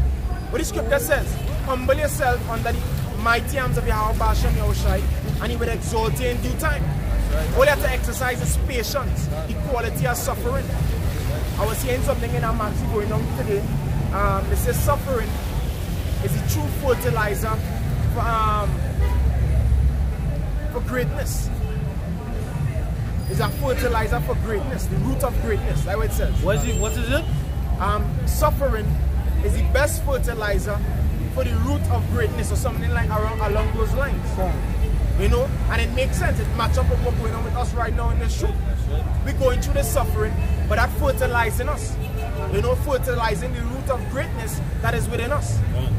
You know, so that in the end of this suffering, we're going to receive the kingdom. We're going to be great. Lord willing, alongside the Lord Yahweh Shai. He went through suffering. They Sirach 2 verse 10. He said, look at the generations of old and see, did ever any trust in the Lord and was confounded? Or did any abide in his fear and was forsaken? No, there was not. Hey, look, for instance, in the book of Joshua, when the children of Israel, they went out to war to possess the land, the Most High was with them. They put their trust in the Most High. They went before the Ark of the Covenant, you know, and prayed to him, asking him if to go up. And when they went up, they was victorious. They put their trust in the Most High, and he helped them to prevail. That's right. They was prosperous in all their ways. So you have to look at these things, and that's why we have the scripture, that the scripture says, as a comfort. You know, you have the scripture, the things that was written aforetime were written for our learning, that we through patience and comfort of the scriptures might have hope. So when we read these things, we must grow our trust, you know, in the Lord, so that we could one day become victorious over these enemies today. Esau, Edom, the so-called white race of people, the Chinese, which is the Moabites, you know, the Elamites, which is the East Indians today. Once we put our trust in the Most High, one day, you know, very soon, we are going to be above these people. Alright? It says Proverbs chapter 24 and 1. Word. Be not envious, be not thou envious against evil men. Don't be envious against them. In Psalm 73 said what? I was envious of the wicked. When I was envious when I saw the prosperity of the wicked. Of the foolish. My feet had almost slipped. You know, going and following those ways. You know, but then he went on to say that only until he came into the sanctuary, the Most High understood their end. You know, Psalm 92 verse 6 says what? That when the wicked do spring as grass, it is that they will be destroyed forever. So don't be envious at them. The Most High gave everybody a time to rule. All these heathens, they got their time to rule. And when he recognizes, they came to an end. You know, after that time of rulership that they got, the kingdom came to an end. Because they're not set up to rule forever. But we the saints, we the children of Israel, it has been promised to us to rule for eternity. So all you have to do is wait. It says Proverbs 20. Yeah, what I was saying, you know, all these nations was just fit to rule for a period of time because their contract have an expiry date. Correct. But the nation of Israel, we contract, we don't have no expiry date. Forevermore, we're going to reign over these heathen. Because why? These heathen nations, they're not righteous. And as the scripture says in Wisdom of Solomon, for righteousness is immortal. God, remember, let's say, remember the laws wasn't given to them. So they fit to rule them as wild beasts. Them can't rule. Right. Them have no understanding. That's right. This is Proverbs 24:1. Be not thou envious against evil men, neither desire to be with them. For their heart studieth destruction, and their lips talk of mischief. Will be desires to be with them. So the scripture saying in Isaiah 13, all they that are joined with them shall be thrust through. Right. You know, you make a league with these so-called white man, you're gonna die. Alright, don't make a covenant or agreement with death and hell. It wouldn't benefit you. You know, because these heathens, as much as you might think they love you, or as much as you might think they need you, they don't. They don't wear around them, they're just using you. Alright? So like through the spirit too. For that same reason is how Esau is identified. Through wisdom. Right? For example, Boston Dynamics robots. When they create these robots, they're like what? Humanoids. What they're looking to do with the robots? They're training the robots to shoot, to kill. You understand? So the scripture, through wisdom, we identify who Esau is. So Esau can claim that there's every other man in the planet except for Esau. The white man can claim that he's every other man except for Esau, but he can't hide from his nature. The scripture says, what is I envious man at the good morning? We're going to answer that foolishness. It says, Proverbs 24 verse 3. True wisdom is an house built, and by understanding it is established. And hey, that's how the house of David in Bayal Tower is being built. To a temple. To a temple through wisdom. The wisdom of Yahweh Basham Yahushai. Not the wisdom which the world speak at, but the wisdom of the Most High, the unseen wisdom. The spiritually discerned wisdom. You know, knowing your identity, knowing the name of your power. You know, knowing the destiny or the future of these heathen nations. Right. And by knowledge shall the chambers be filled with all precious and pleasant riches. Yeah. The kingdom of Yahweh Basham Yahushai, the kingdom of Yasharala, is going to be filled with all these delicacies, all the wealth of the earth. The scripture says with a heap of silver, the meek shall pay it on. Roughly paraphrasing in the book of Job. You know, all these gold that they have stockpiled, you know, the gold that they turn into blocks and whatnot is to build up our kingdom. You know, to deck Jerusalem, to make us a precious city. You know, a rich city. It's not for them. Go ahead. It says, a wise man is strong, yea, a man of knowledge increaseth strength. A man of knowledge increases strength, and daily we increase in strength. You know, right now we're coming out of the weak nature. We're putting on that strength. Alright? Knowing our identity, knowing who our God is at the beginning of our strength. Alright? Because strength is not in biceps and triceps muscles, or how much push-ups you could do. Alright? The strength of Israel is in oneness, and oneness with their power. That's how we defeated these heathen nations. You know? He is our strength. He is our fortress. He is our refuge. That's the one we depend on for our strength. You know? It says, for by wise counsel thou shalt make thy war, and in multitude of counselors there is safety. Multitude of counselors, there is safety. And hey, right now we be in the council of Yahweh Basham Yahushai right now. You know, taking in this council, taking heed to the counsel of the Lord, making ourselves ready for that time. Mentally, because the scripture says what wisdom and knowledge is going to be the stability. So we taking it in, we taking in that oil like the 5 wise virgins. Trimming the lamps. Trimming the lamps. Alright? This is 1 John chapter 2 verse 15. Love not the world, neither the things that are in the world. If any man love the world, the love of the Father is not in him. Yeah, because what you world today? Alright, the world is full of homosexuality. The world is full of fornications. The world is full of idolaters. Feminism, all these different vile things. The world today is ruled.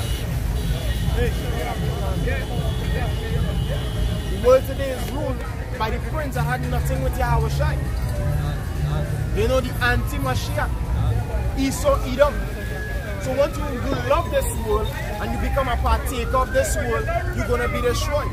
But that is the intention of Yahweh Ba'asham Yahushai, to destroy this place, to bring a new heaven and a new earth, a new rulership, a new eon. It says, for all that is in the world, the lust of the flesh and the lust of the eyes and the pride of life is not of the Father, but is of the world. It's of the world. Only vanity, the nice cars, you know, the bitches, all these things is of the world. You know, that's why we don't pour our whole heart and our soul, our emphasis into these things. Bitches come, bitches go, money come, money go, your car right, your house alright. But our main priority is doing this work. Our main priority is tending to the flock of Israel, waking up the elect, because that is our ticket out of this place. Right.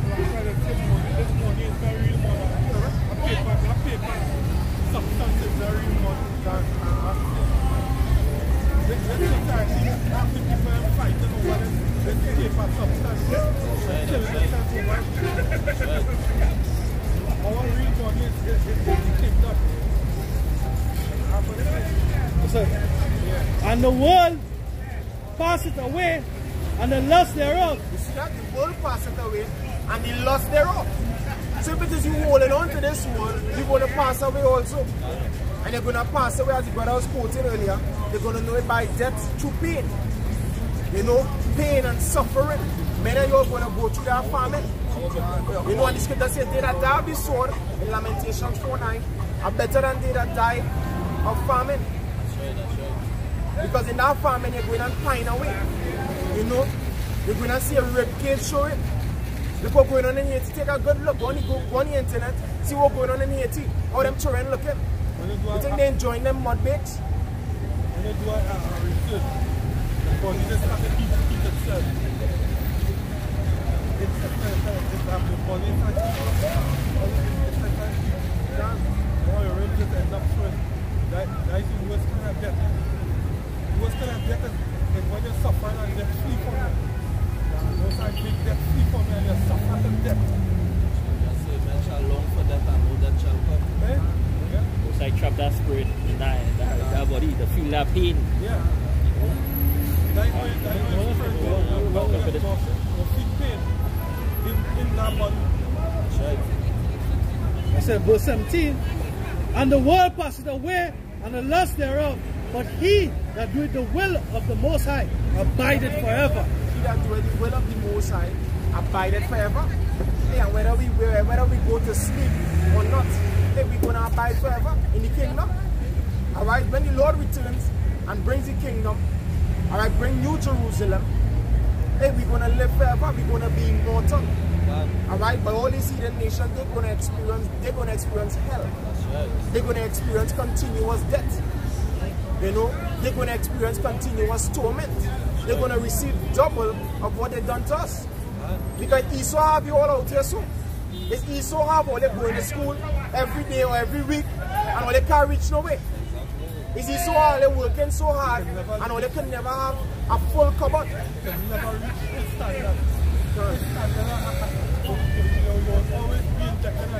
Design is by design.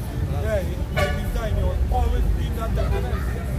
You'll never reach this top where he is. Because why? This is his world. This is his kingdom here. That's his leadership.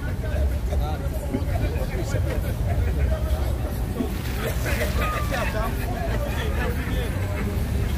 every day being like a pack of food.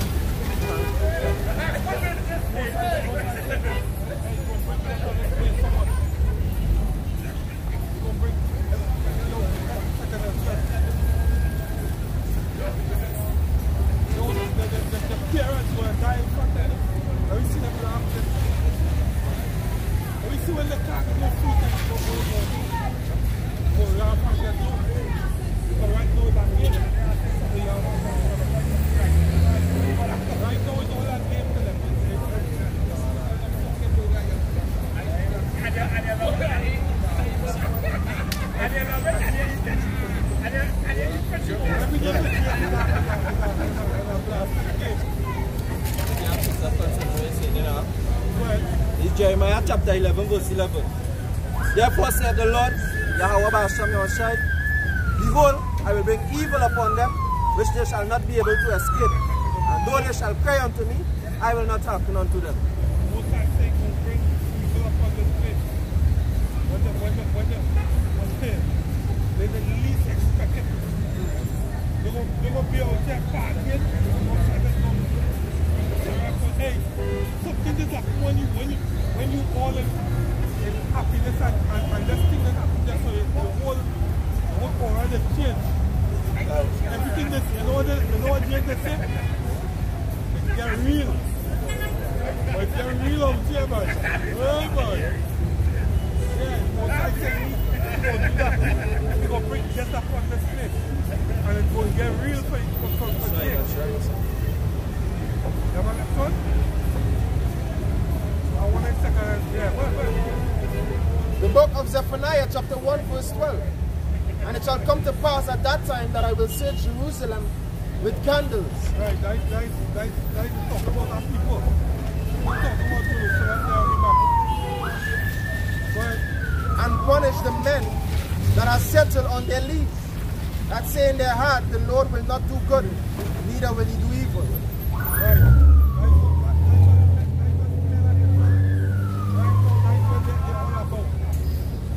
When the Lord coming and the laugh and the scoff.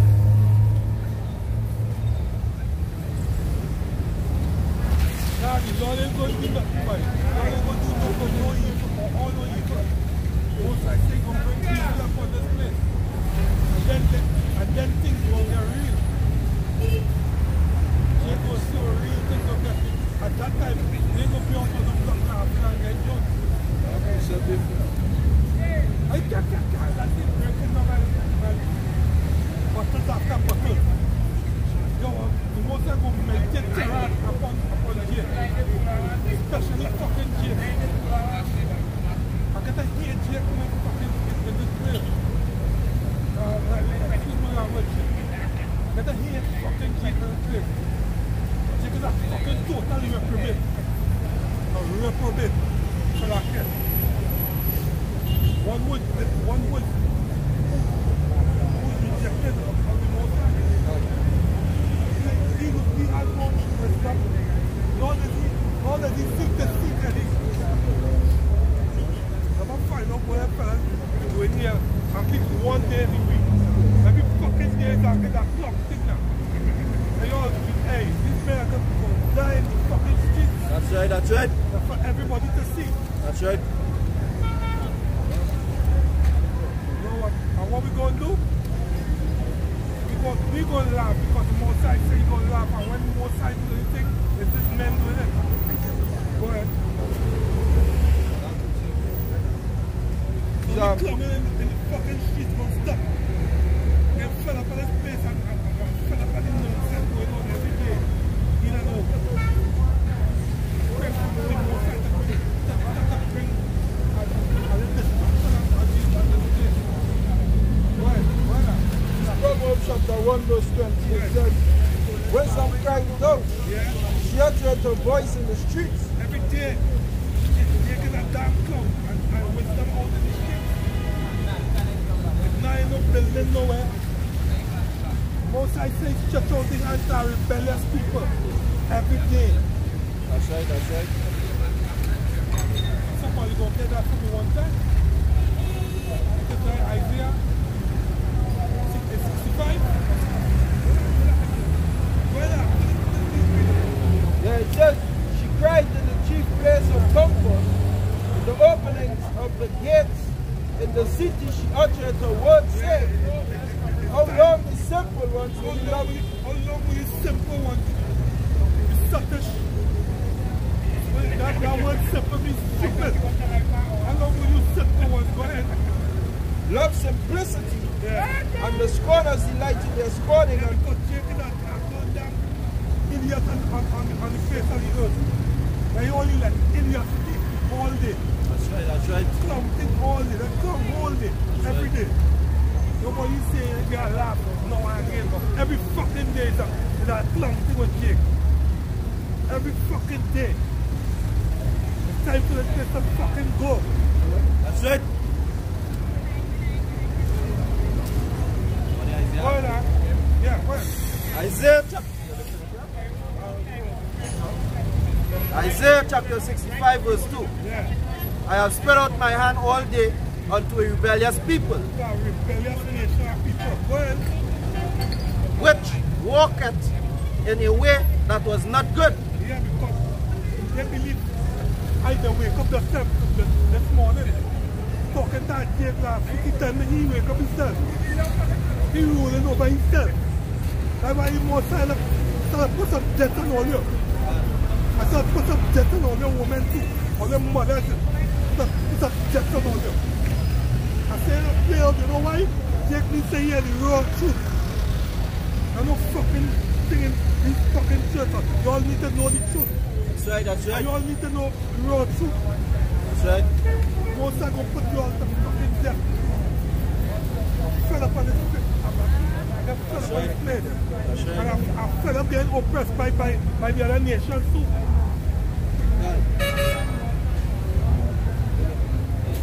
I just all out fed up on this fucking place, boy. These other nations, the foot on my neck. Every day. They're crying out for the most high power. You know what? I want to see the destruction. That's right. Reading on it says, after their own lust, verse 3, a people that provoked me to anger continually to my face. Continually, look at you. But don't let me come every day. And I every day fucking. They do that every day. They don't care about the Lord. They know it's not about them. But I can show them how much they disrespect the Lord. They don't fucking business. Every day they come out here. It's the same bullshit. I make up my time by when you tell me about my religion. No, let's say On Sunday there will be some gospel and everything straight. Yep, clown all week and Sunday for the radio listen up gospel. Yeah, I go. Hey, the most I go kill niggas and telling you. That's right. Gonna keep the ignorant and the foolish as hell. And the nigga woman, oh man, don't you get into that. It's a bugger. This place is a big mental institute. And it starts with the old and the grey. You see the old grey ones? The old grey ones, they teach foolishness. So the nigger, the young niggers and them, will come up and the same bullshit. That's right.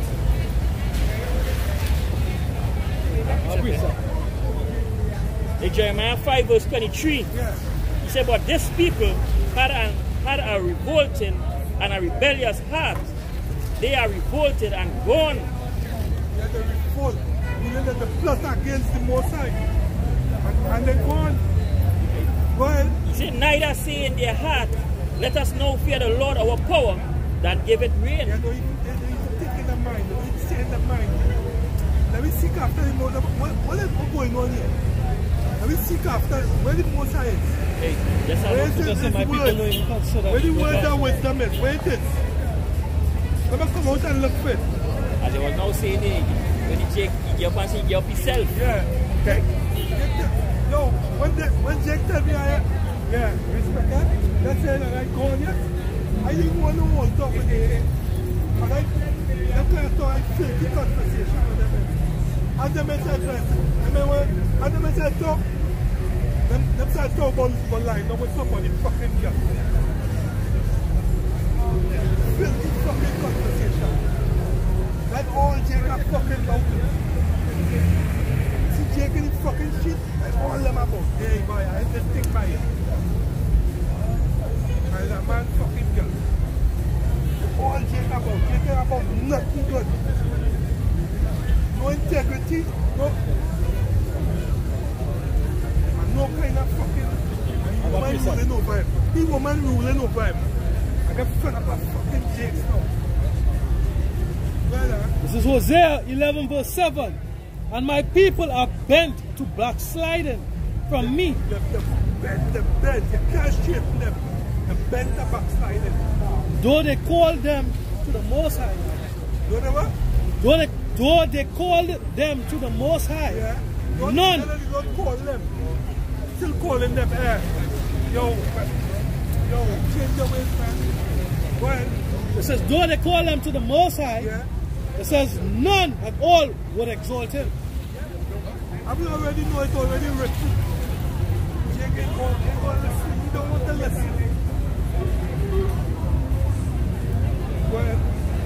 This is the book of 2 Corinthians chapter 6 and 14. It says, be ye not unequally yoked together with unbelievers. When it's done here, go up and out. Isaiah 66 again. I will share something. Go ahead. It says, be ye not unequally yoked. I will share something. Go ahead. Together with unbelievers. It says 2 Corinthians 6 and 14. It says, be ye not unequally yoked together with unbelievers. Yes, that's why as he tell me that, he say he don't believe. I said, well, you believe you're going to wake up tomorrow, right? So how you wake up? I wake up myself. I said, you will wake up yourself? I said, well, right. Are you going, right? That place, they just said that last week. I going, right? Yeah. I think going a long time and end that conversation done right. Yeah? Right. It says, for what fellowship had righteousness with unrighteousness, and what communication had light with darkness? Well, what kind of communication I can communicate? Communion, what kind of, even said, how can I commune with you? How can I do any kind of conversation of any sense with you right now? Like that empty vessel and you telling me you ain't like. I said, well, alright, if you ain't like, what is this? And what is that? What is this? What is the meaning of this? He don't know. He don't care about this. How the fuck? He don't business about his shit. His shoes are important, but he want to make it in the end. So how you go? How you go find out? If you don't look at the marks of history, right? It says, and what accord had Mashiach with Belial?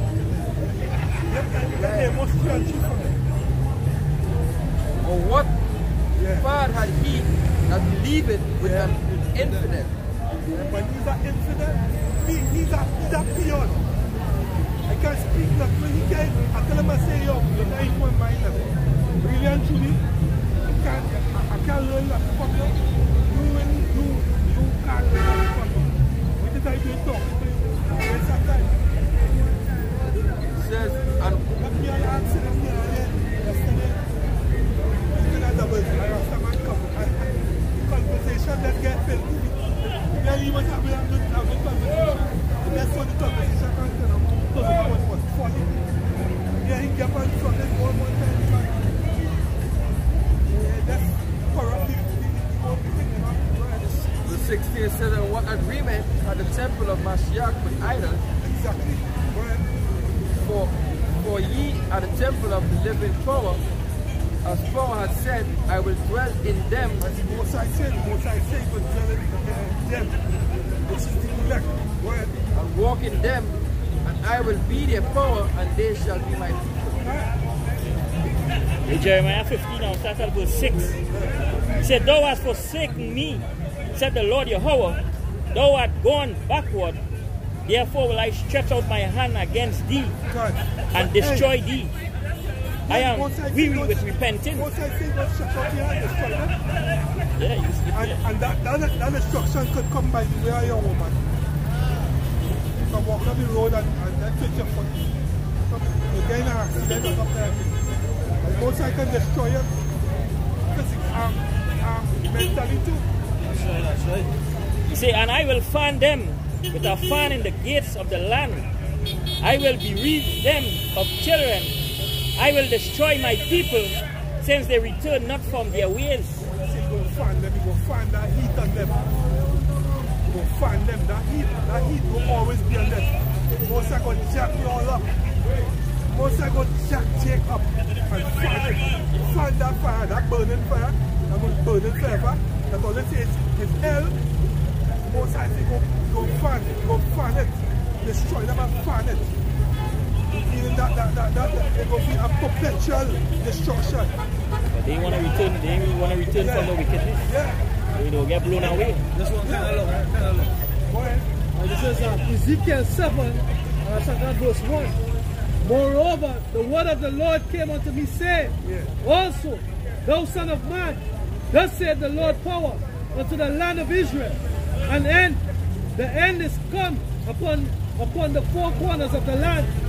Now is the end come upon thee, and I will send mine anger upon thee, and I will judge thee according to thy ways.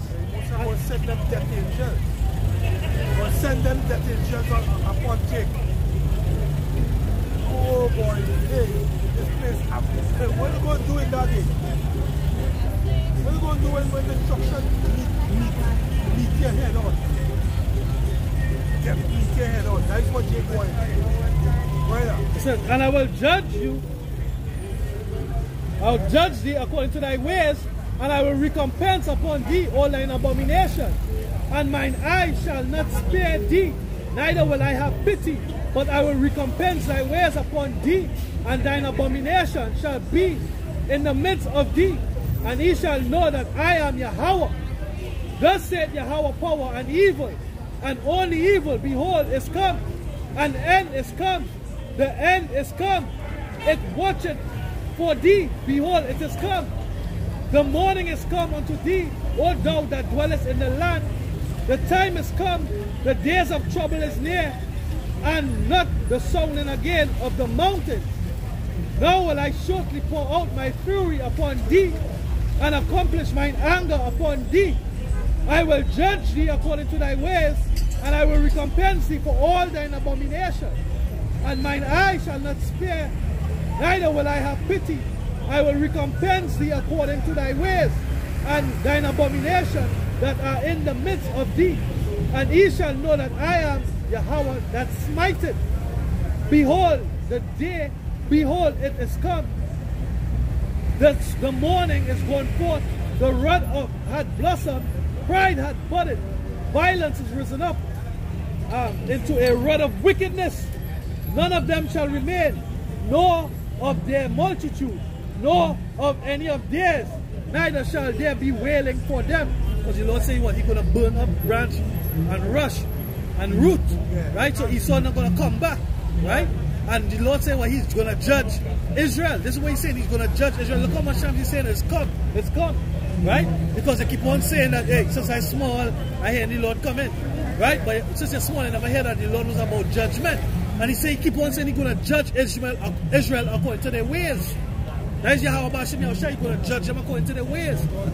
Right? That goes to show that the law, statutes, and commandments are done away with. Right? So what? They don't understand judgment.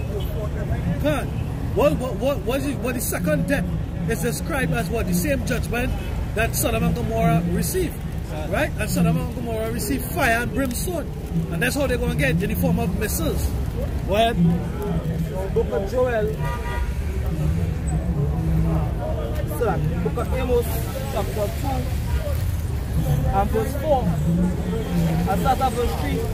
And I will cut off the judge from the midst thereof, and will slay all the princes thereof with him, said Yahweh by Hashem Yahushai. Thus said Yahweh by Hashem Yahushai, for 3 transgressions of Judah, and for 4, I will not turn away the punishment thereof, because they have despised the law of Yahweh, and have not kept his commandments, and their lies caused them to err, after which their fathers have walked.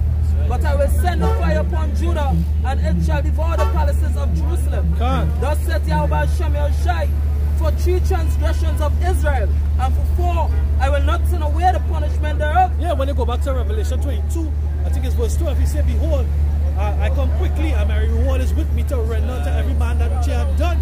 Right? So who do the abomination? Abomination and transgression is a transgressing laws.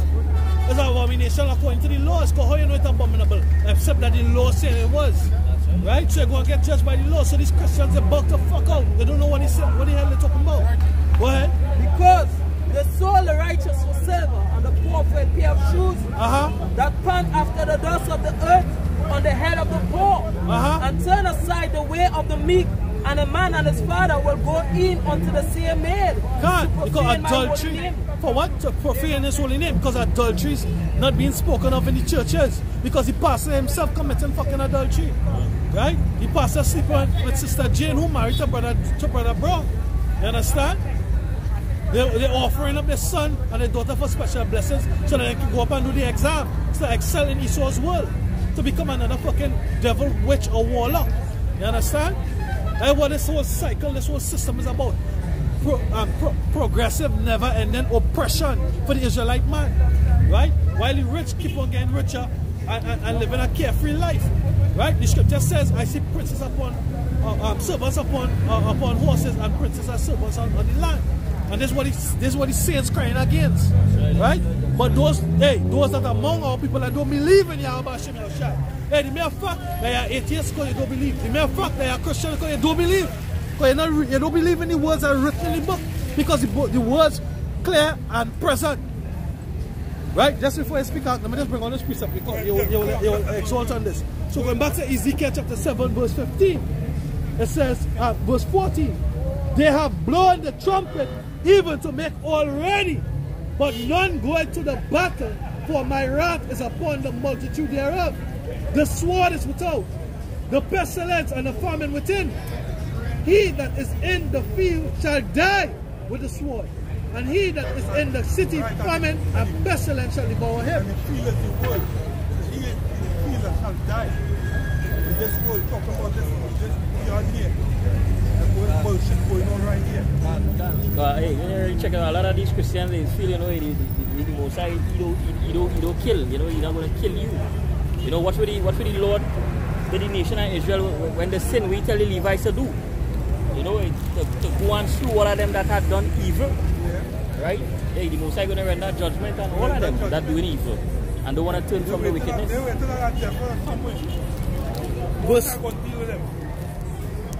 Verse 16. But they that escape of them shall escape. It says, and shall be on the mountains like doves of the valley. All them mourning, everyone for his iniquity. All hands shall be feeble, and all knees shall be weak as water. They shall also gird themselves with sackcloth, and horror shall cover them. And shame shall be upon all the faces, and baldness upon all their heads. It says, they shall cast their silver in the streets. Their gold shall not be able to deliver them in the day of the wrath of the Lord. Nobody don't want the money no more. The so-called money. I am legend. I am legend. He was there as well, ass white. When you see men head getting liquor off and things, you go up here and you go on your own. No food, I can't get no food. And I feel like one of Jake's worst nightmares. To be hungry for a day. Niggas just stand like animals so they can't eat a day. Because they don't like to fast. They don't pray. They don't do nothing. They just go basically living off of them. Remember what the scripture say, you know, there is something where they never seen before. It's the time of Jacob's trouble. God. You don't feel hell like this yet. Ezekiel 7 verse 19. They shall cast their silver in the streets, and their gold shall be removed. Their silver and their gold shall not be able to deliver them in the day of the wrath of the Lord.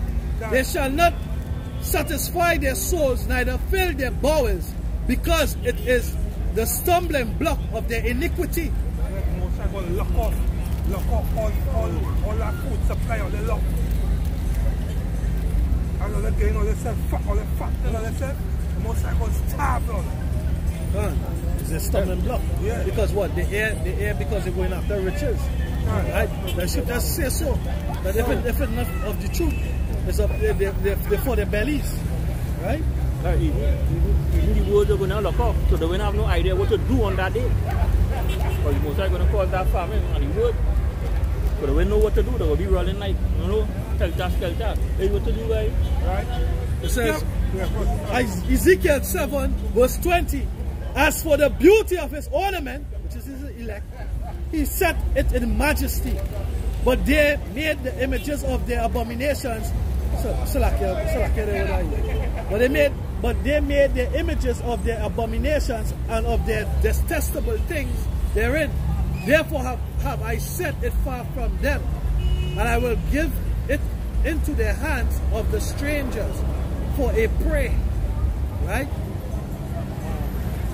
And to the wicked of the earth for a spoil, and they shall pollute it. And my face I will turn also from them, and they shall pollute my secret place, for the robbers shall enter into it and defile it. This is when Israel went into captivity underneath Esau.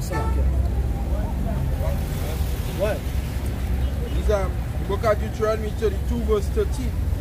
Says he made him ride on the high places of the earth, that he might eat the increase of the fields, and he made him to suck honey out of the rock, and oil out of the flinty rock, butter of kine and milk of sheep, with fat of lambs and rams, of the breed of Bashan, and goats, with the fat of kidneys of wheat. And thou didst drink the pure blood of the grape. But Jeshurun waxed fat and kicked. Thou art waxen fat, thou art grown thick, thou art covered with fatness. Then he forsook the Most High which made him, and lightly esteemed the rock of his salvation. Yeah, because the Most High was feeding Jake. What the Most High showing you there is that he gave Jake the best of the best of the best. But Jeshurun, which is Yashawan in the Hebrew, which represents Israel, alright, which means upright or first, they wax fat and they kick. After they get all that blessing from the Most High, instead of the say, hey Lord, Tawada for blessing me, and humble yourself. Lord, we have become lords, we will no more come unto thee. That's why the Most High won't judge them. The Proverbs 30 verse 8 come into play. They become high-minded. They say, give me neither poverty nor riches. And when they go into verse 9, say what? 9 or 10 say what? Lest I be full and deny thee. But that's what they do, they become full and they deny Yahweh. That's right, that's right. This is back to brother. It's the book of the second book of Ezra, right? 1 starting at verse 16 until it says, thus said the Almighty Lord, Yahweh Shem Shai, the quails were as a token for you. I gave you thanks for your safeguard. Nevertheless, ye murmured there, and triumph not in my name for the destruction of your enemies. But ever to this day do ye yet murmur. Where are the benefits that I have done for you? When ye were hungry and thirsty in the wilderness, did ye not cry unto me, saying, why hast thou brought us into this wilderness to kill us? It had been better for us to have served the Egyptians than to die in the wilderness. Then had I pity upon your mournings and give you manna to eat. So ye did eat angels' bread. When ye were thirsty, did I not cleave the rock, and waters flowed out to your fill? For the heat I covered you with the leaves of the trees. Right, and that's the whole scenario there. So what that scenario they're seeing in other people today, they leave the Lord and they run into the boat. Because they're not satisfied with what the Lord give them. They don't believe in Yahweh Shai. So what they do? They run off on the boat. You can see these people, they're real unbelieving and disrespectful. So like, just to add on to what you're saying, right? Because amongst Jake, especially Westerners, they know a psalm, they love a psalm, but the psalmist David said, well, the Lord is my strength. But they don't make it, they're not, just what they said, they're not making the Lord their strength. They're making these deeds and them. And the scripture said that they give Put the trust in Egypt. Right? Egypt means more bondage. They put the trust in oppression. What I just said.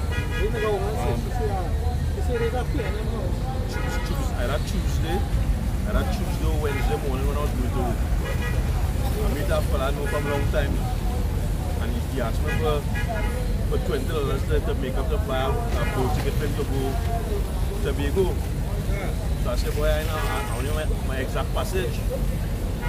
He started talking to me and he said, boy, my life going strong, I go in by here, in at some kind of necromancy thing. He going where? Right, you go and get bath or whatever they do. He go very witch I is there. Say, okay, we do. Right, go down turn. Familiar spirit. Wait in quiet. Hey, them curses will run you down. Yeah. Grab out there, can't go nowhere. You want to know why, you wonder why. I want to go come right here. I want to go, Jacob will come right here to find out what the fuck going on. Tell them to see the point of trust in the ocean that yeah. But what the brothers in Jamaica bringing out? You don't realize you'll be a man and no fucking answer. Them curses go. From politicians to just say the curses when what? The cleave on the, the cleave on there, like white and rice. Yeah. You go over there, man, and them. You go over, them don't have ad on the TV saying, come here, come somebody, put it on them. Them are all kind of different ad there, you put the charm out. Astrology, guru. I see one there, they laugh, I say, oh, they're going to get in Jamaica, they have a gathering. They're selling a ring. There will be a man doing a ring for you to keep away all evil spirits. Gathering. Yeah, I'm finished. Yeah, good. And I just always say, you know, all the enchantment, all the things they have, you know, they still take the money out of the people. If them desire to be rich, why don't they see the lotto numbers? They don't tell you the lotto numbers. That's why I just laugh. They just show that they're false. Right now, right now I had the confidence to laugh in them joke, in them Baptists and them. I don't care what kind of Baptist, what spirit you're calling them. Numbers 25 and 25, I know enchantment on Jacob, boy. The Waka man. The Waka man. You see the Waka man? Yeah, the Waka man. What you say that the Baptists and them, what you calling them? The Orisha. Orisha and them. Them could only get money, them can't do it. You were saying that. Yeah, them will be a week. They will be a week. Hey, them are swallowing 5 cents and thing too, you know. Yo, them are swallowing 5 cents and thing and telling that you're going to your protection. You ain't gonna die. Yeah. Nobody ain't gonna do you no evil, nobody ain't gonna kill you. You're protected. I'm going to say spirit, baby. I'm telling them same spirit that I'm going on you, nigga. I'm going to spirit on you, you're them same spirit ain't going to send. Look, I said more spirit than Jacob. But no enchantment for Jacob can. Yeah, well, Finishing the second book of Ezra 1 verse 21. Yeah. I divided among you a fruitful land. I cast out the Canaanites, the Perizzites, and the Philistines before you. What things the Most High did first? Go ahead. What shall I yet do more for you, said the Lord? Thus said the Almighty Lord. What I want again, it's the same people here. They never satisfied. They always want something fucking more. Go ahead.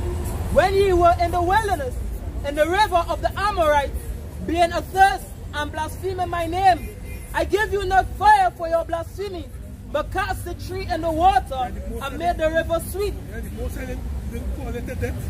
He's still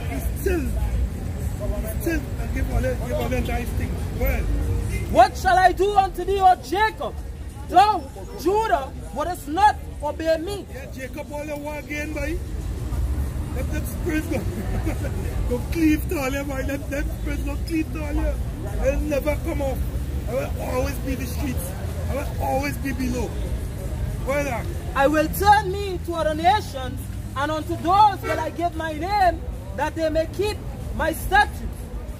Right? And hey, that other nation, going back to the children of Israel in these times, they were called by proverbs and other by bywords.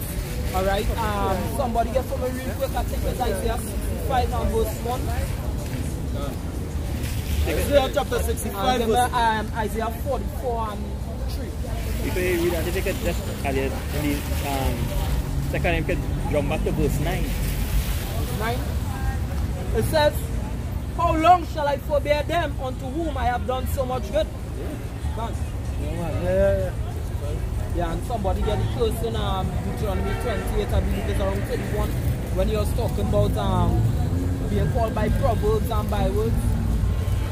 Continue. Isaiah 65 and 1, I believe it is. Isaiah chapter 65 verse 1. And it reads, I am sought of them that ask not for me. I am fond of them that sought me not. I said, behold me, unto a nation that was not called by my name. Right, and a nation that was not called by his name. Somebody give me Hosea 1 and you know what I want? Hosea 1:5. Right? The nation that was not called by his name are the children of Israel coming back into the land of our captivity. Alright? So, hey, at that point in time, he wasn't seeking for Yahweh Shem Yahushai. He was seeking for a higher power, but not by his name.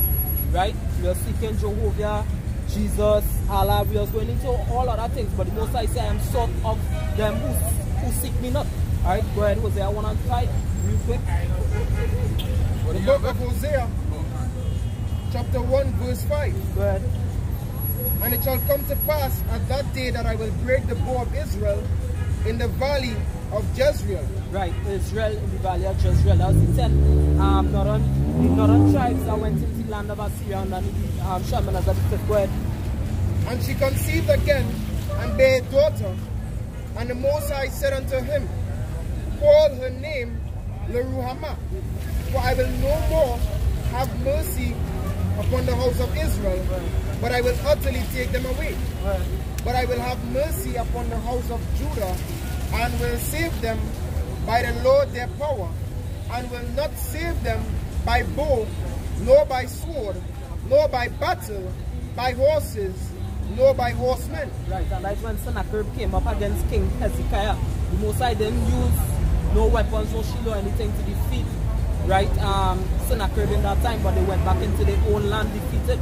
Alright, that is when the Most High sent an angel in their camp and destroyed the Assyrians. Go ahead. Verse 8. Now when she had weaned Leruhamah, she conceived and bare a son. Then said Yahweh, call his name Loami. Which is like Aim. Go ahead. Not my people. Come. For ye are not my people, and I will not be your God. Right, so that is it. Right? Say, you will not be my people. Right, so the people that the Most High say he went and turn on to is the same 12 tribes by other names. They are the Deuteronomy 28. Deuteronomy chapter 28, verse 36, it says, and Yahweh shall bring thee and thy king, which thou shalt set over thee, unto a nation which neither thou nor thy fathers have known, and there shalt thou serve other gods, wood and stone, and thou shalt become an astonishment, a proverb and a byword amongst all nations, whether Yahweh shall lead thee. Right, so that is when we are called by, other names. Africans, niggers, right, and all other kind, hey, Trinidadians, all these kind of things, those ain't our name. You understand? Are they called for one more percent? Come, Isaiah 44 and 3. The book of Isaiah chapter 44. After that 3 says, for I will pour water upon him that is thirsty. So that is Israel in the wilderness in a dry land, right? Because it's at that point in time, right, we was with all the words of Yahweh Shem Yahushai, right, in the land of Egypt, right? Go ahead. It says, and floods upon the dry ground. I will pour my spirit upon thy seed. Go ahead. And my blessing upon thine offspring.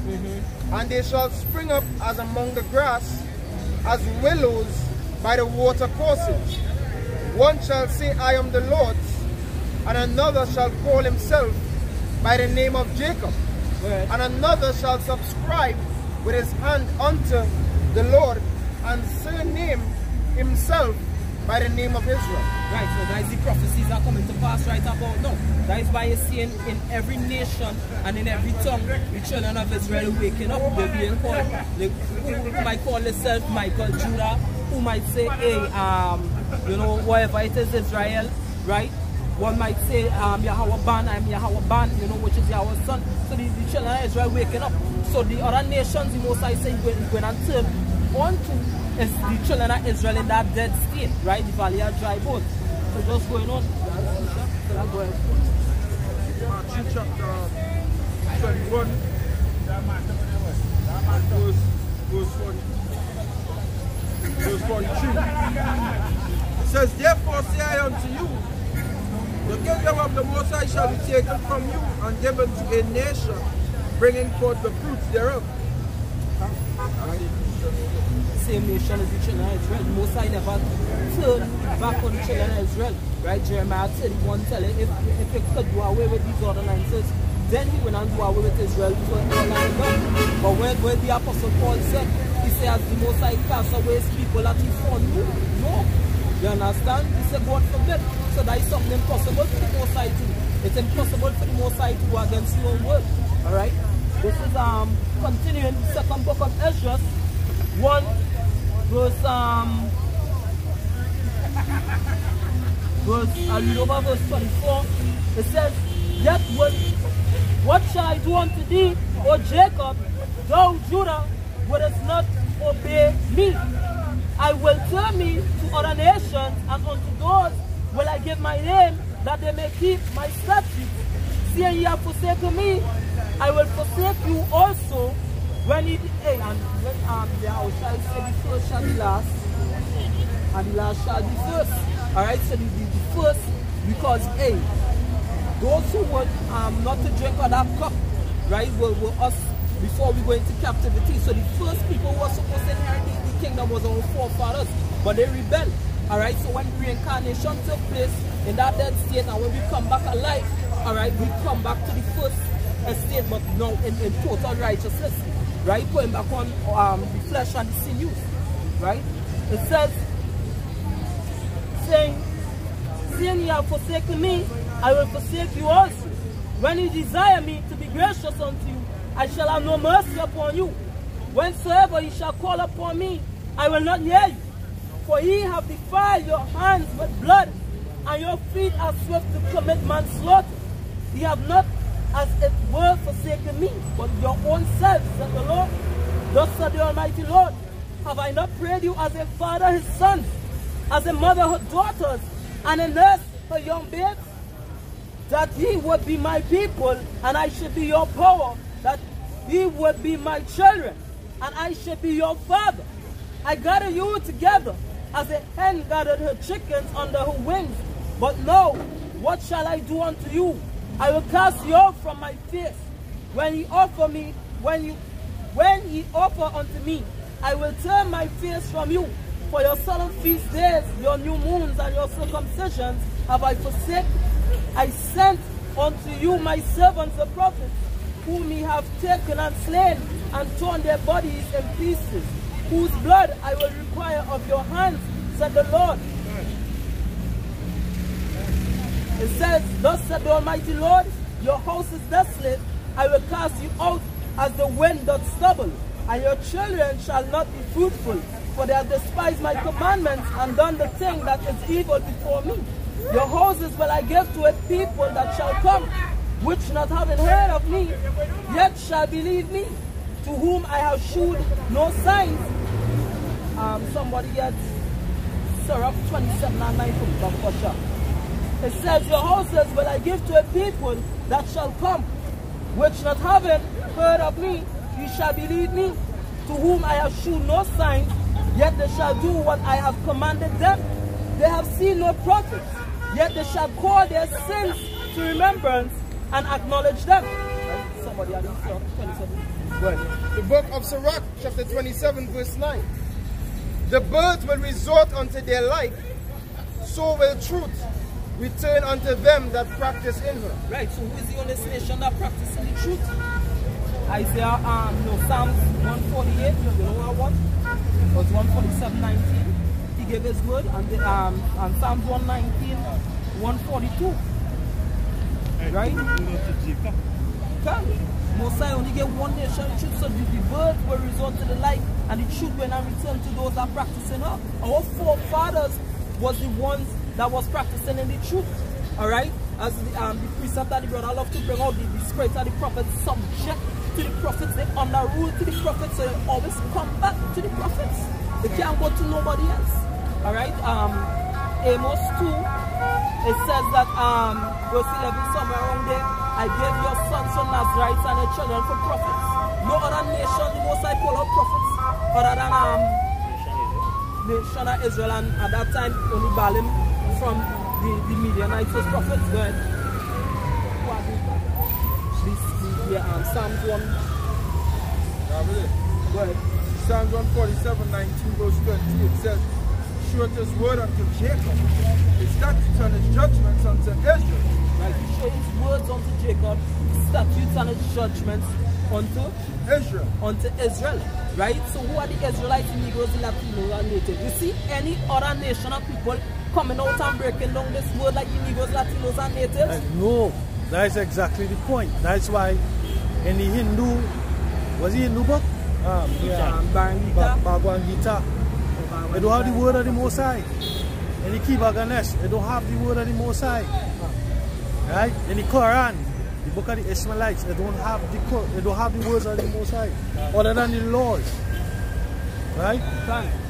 His word, his prophecies was in the Bible. Them books from the other nations do not have the word of Yahweh Hashem Yahushai. The Bible could never plagiarize the other nation's book. It's just an accurate record of what the Most High words was, because he was speaking to his people through his people. Because the words of the Bible, the words of the prophets are the words of the Israelites from their power, Yahweh Hashem Yahushai. And as I rightfully said, except for Balaam prophesied.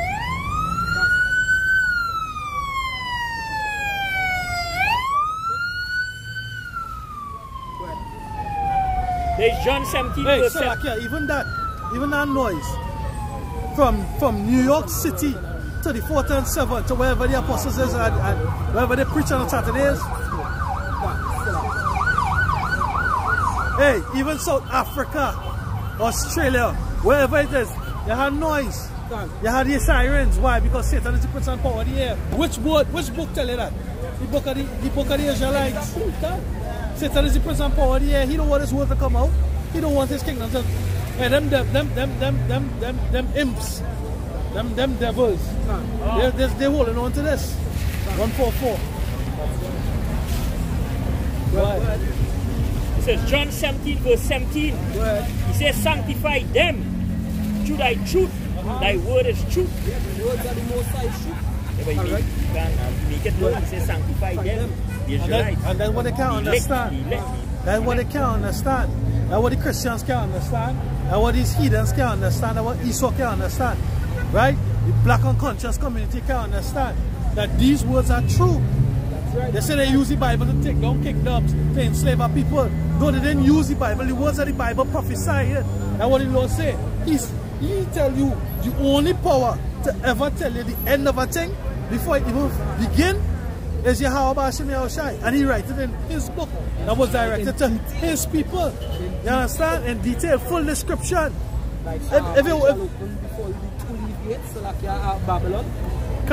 If you can make them out because the costume, they say that because he's so putting on a real costume. He so have what every other nation as a costume. But guess what? Through the words, the spirit can't hide. He increased his desire as death and hell. Who doing that? The self-proclaimed white man. The man who say he pure. The man who say he civilized. He have no peace about him. It's only war. It's only death. It's only hell. You see the thing with Esau too, you point on, as the brother say, point on everybody else's costume. But if you read the book of Jeremiah 25 and other books, if it is that you want to be these other nations and judgment is laid down for all these other nations, you want to be Israel, judgment laid down for Israel, you're going to get everybody judgment. You're going to get everybody judgment. If you want to be a horse, you're going to die like a horse. Yeah, that's what the Lord say. That's why, hey brother, constantly bring it out and say that the Lord have them in a trick bag.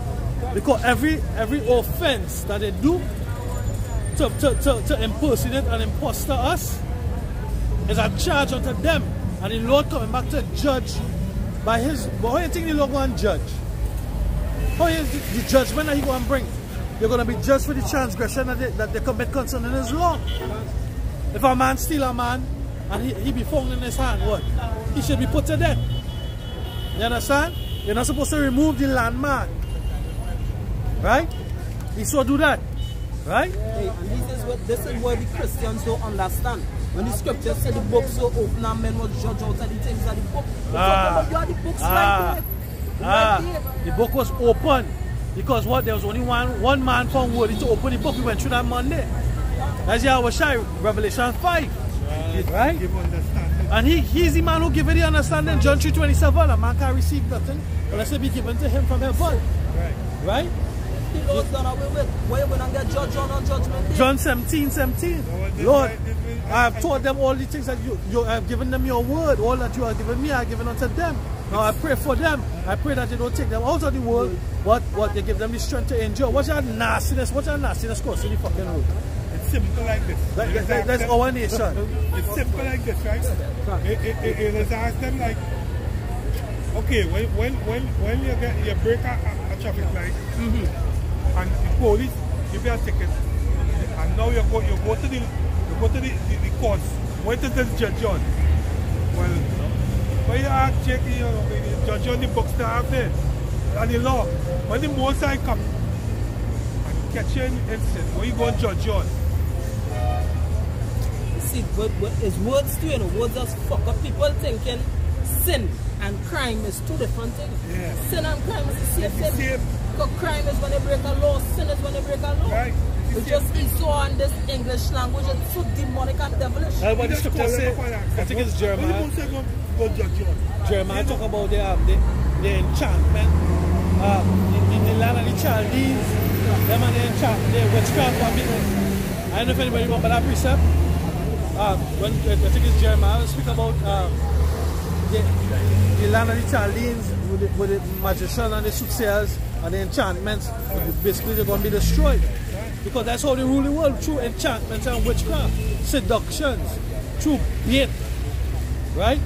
They're enticing you. And what they're doing? They entice you, right? They create these situations, and the only form of relief, right, that they have, right? They're taxing it, or they're charging you for it.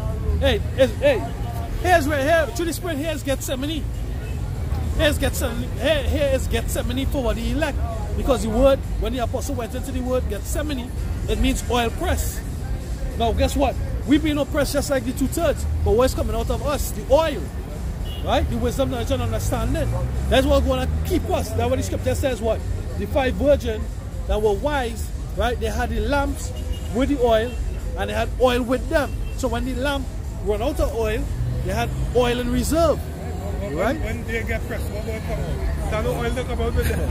Hey, that oil, when they get impressed, that oil will help lubricate us out of that trouble. You understand? And you can squeeze on the oil and slip out. Slip out. Yeah. But there's no oil, so you can grip.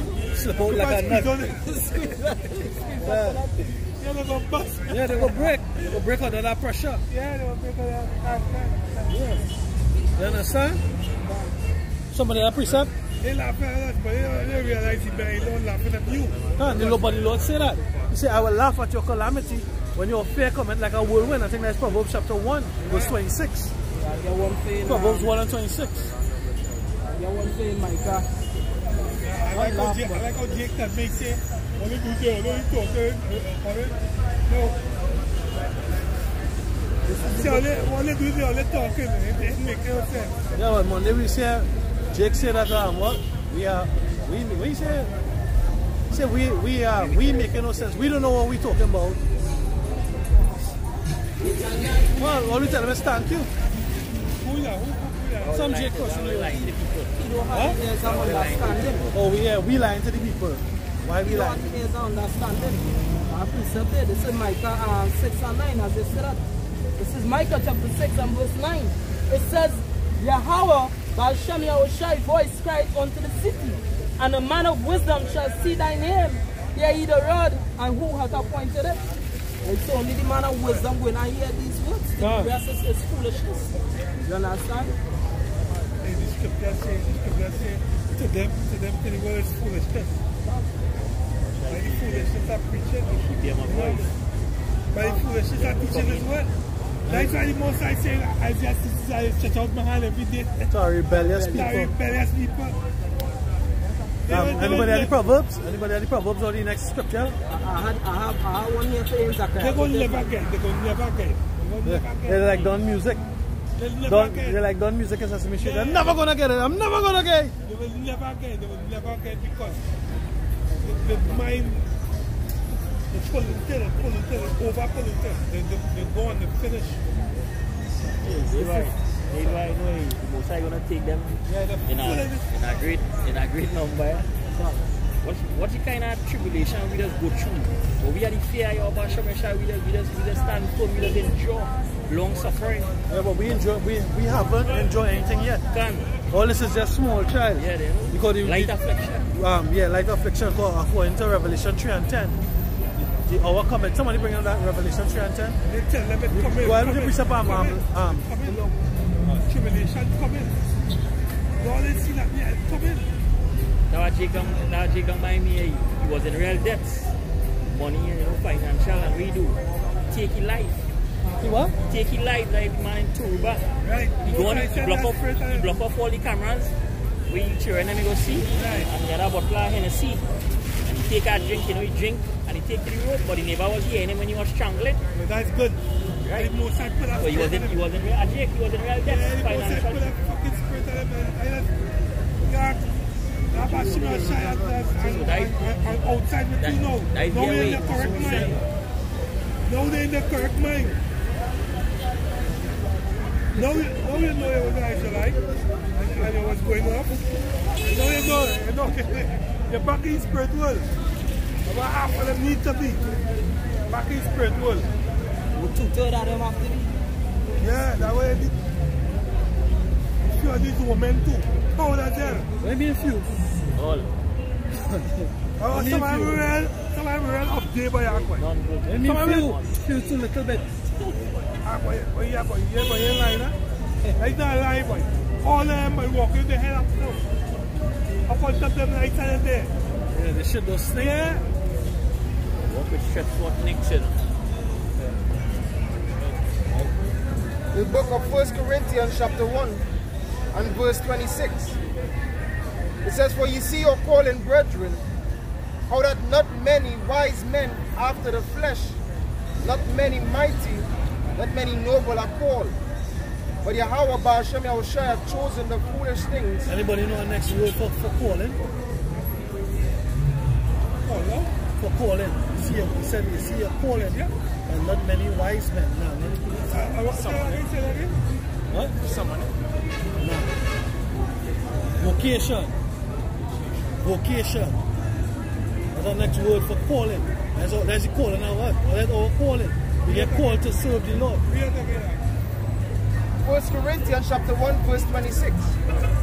"For ye see your calling, brethren, how that not many wise men after the flesh, Wise men after the flesh of this world. Yeah, go ahead. not many mighty, not many noble are called." Right, they're talking about this after the flesh, eh? Go ahead. Yeah, not many mighty. Yeah. Mighty goes back to strength too. Those in high stature, them that wear the nice suit and the tie, those with the so-called what? Gino Jennings. No, what they say? With the degrees. Scholarship. You know? Not knowing what degree means to go down. Below. Below it down. Below. So underneath, he saw enchantment. Right? All he saw do is when he try you through his school systems, he saw try your spirit. Just like how the script brother brought it out. The spirit of the prophet subject to the prophets. Right? So when he saw try you through his school system, he just bring back the old spirits. He wanted to excel, it's the old spirits that was underneath him in past lives. Right? Because the word educate means to call out. Right? So he just called out the talent that they had from past life. We learning nothing new. There's nothing new under the sun. All they do is calling out that something that we had learned in our previous life. Right? And the reason why we are excelling at this, brothers wasn't excelling in school. Brothers, hey, how many brothers are jack of all trades but master of none? You understand? We can touch everything because we have to touch everything to survive. You understand? That's being the soul too. Right? We have that flavor, we can dance, we're the former of all things. You understand? But we can really get to master one or two of them. You understand? But the scripture says, many are called but chosen are few. Right? And going back to where they say, not many mighty. What is might in this kingdom? Money. Money is power. What they say? Money, power, then respect. First they get the money, then they get the power, then they get the respect. And that's this fucking kingdom, because that's how Esau make it. But the kingdom of Yahweh, of Hashem Yahushai, is a kingdom of mercy and consideration. This world is not that is temporary authority, that is not real power. It's mercy, it's consideration amongst the nation, and it's also judgment, and it's also order. You understand? That's what the kingdom of heaven is going to be at. Because watch, right now we're not merciful. We have no mercy towards our brother. Hey, it's so simple that if you're your brother in scholar and you go up, he watching you with that evil eye. Because of the curse. He's not glad for you. And he find that you perpetually owe him. You perpetually, how it is. You perpetually owe him something. All they born in separate houses. Right? But both of them was in school together. Right? And all they was friends at a point in time. Niggas be like, you perpetually owe me. You owe me everything. You understand? But that's not what it is. That's what this world is through the money and things, and make people get high-minded and believe they have everything. Like when I read it out dark, then it's only most I choose. But he chose the foolish of this world. The men who don't really have nothing in this world. Who have no might, who have no might, who don't have no power. But there's so much power. He said not many, because they have one or two brothers that well off. But guess what? They have the understanding to what? To share. To share. But also with wisdom, because at the end of the day, they have brothers who will supplant, Jacob is a supplanter, will stay on the fucking nipple. Will cry for the whole journey. And not be elevated out of it, not grow, not repent of whatever sin that have them in that low state. Or teach them something and they will never grow. You have to continually feeding them fish. And you're teaching them how to fish and you will always lazy. Well, this is Ecclesiastes chapter 7, verse 11 and 12. The Apostle saying that the field that was mightier right now. Right. Now the might of this world is physical things, money. Right. But like Esau kingdom, that's an earthly kingdom, but the might of the Most High kingdom is what? This. Ecclesiastes chapter 7, verse 11 and 12. Wisdom is good with an inheritance, and by it there is profit to them that see the sun. Verse 12. For wisdom is a defense, and money is a defense. But the excellency of knowledge is that wisdom giveth life to them that have it. Because what are we doing here? This is going to bring me into the immortality. It's going to bring me into everlasting life. But them who seeking the might at this earth, what are going to bring them into? The tutors are taken into everlasting shame and contempt. And the heathens and them that are going to bring them into slavery again. For that shame and contempt, some of them are fire. God. The book of Sirach, chapter 40, and verse.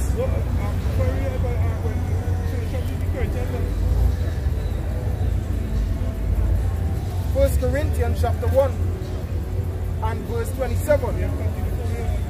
But the Most High had chosen the foolish things of the world. Yeah, all the foolish things of the world. The man who don't have a degree in this, what the white man teach you. The man who don't, you know what I mean? He's not fully into this world. He's the law of this world. He's looked upon as he's come on the earth.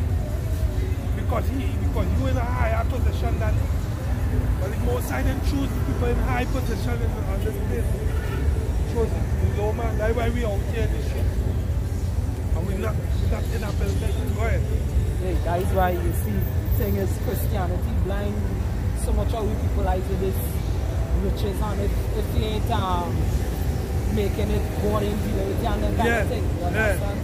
If you're not driving a nice pretty car, then most I dealing with you. If you don't have a nice big house, most I dealing with you somehow. Because if they was really reading, the Apostle Paul said, "Come to all things lost for Hamashiach's sake." He said, "Sir, man, he said, I rather glory in my infirmities." Because in my weakness I'm made what strong. And hey, in your weakness, you show the glory of Yahweh Hashem Yahushai, because in a weak state, when you're back against the wall and you've been delivered, hey, you show that the Most High able to deliver you out of situation. Not you show, you are shown. So in a weak state, from that state of vulnerability, in that state of you not being able to deliver yourself, and that all you have is to turn to your power, turn to your husband. Thy maker is thy husbandman. Right? In that weak state, you can't abhor that weak state. You can't want to elevate. That's why it's so important to understand the words. That's why the scripture says what? Get wisdom, and all I get and get understanding. The scripture says that he that departed from evil had shown what? Understanding. Understanding is the key here right now. That's why when you see it get put into that, oh, you see that there? When you get put into that weak state, the scripture in Surah 2 says what? Make not haste in the time of trouble. Make not haste in the time of trouble. Right? Because, hey, guess what? That's what they show you. I was telling you all brothers that on Monday, I was watching a boot camp. Right? Where they were showing you two prisons. A big prison and the boot camp for the juveniles before they end up into the big prison. Right? So the juveniles out, they take them and they break them. They say the whole purpose is to break them. They put them through heavy, rigorous cardio, like workout. They're working out, they're constantly working out. Little rest and little food. They actually calorie count. They're giving them, like let's say they might give them 200 calories. That's enough for them to survive. The rest is a luxury. They're breaking them up every minute. They hardly getting rest. What it said that does, what that does, it breaks their will. It breaks their will. And then when you do in the army, it breaks, because it's army drill sergeants that drilling them. It breaks their will. And when they break their will, they're reprogramming them. They're thinking for them and they're putting in what it is that this is how it should think. Follow orders, be in order. And it's the same thing. The Most High is doing that to the elect. That's what the Most High is doing to the elect. But if every time the Most High put in a situation and all you can do is try to seek comfort, alleviate yourself from the pain, you'll miss the mark. That's why the scripture says, enter ye through the straight gate. And the word straight goes back to what? A position of difficulty. You understand? It's a position of difficulty. So you can't negate or be negligent of the work Most High work. Because that's how he work, and he said what? Through the fire he gonna try you. He gonna bring forth what the dross. The dross is what the impurities.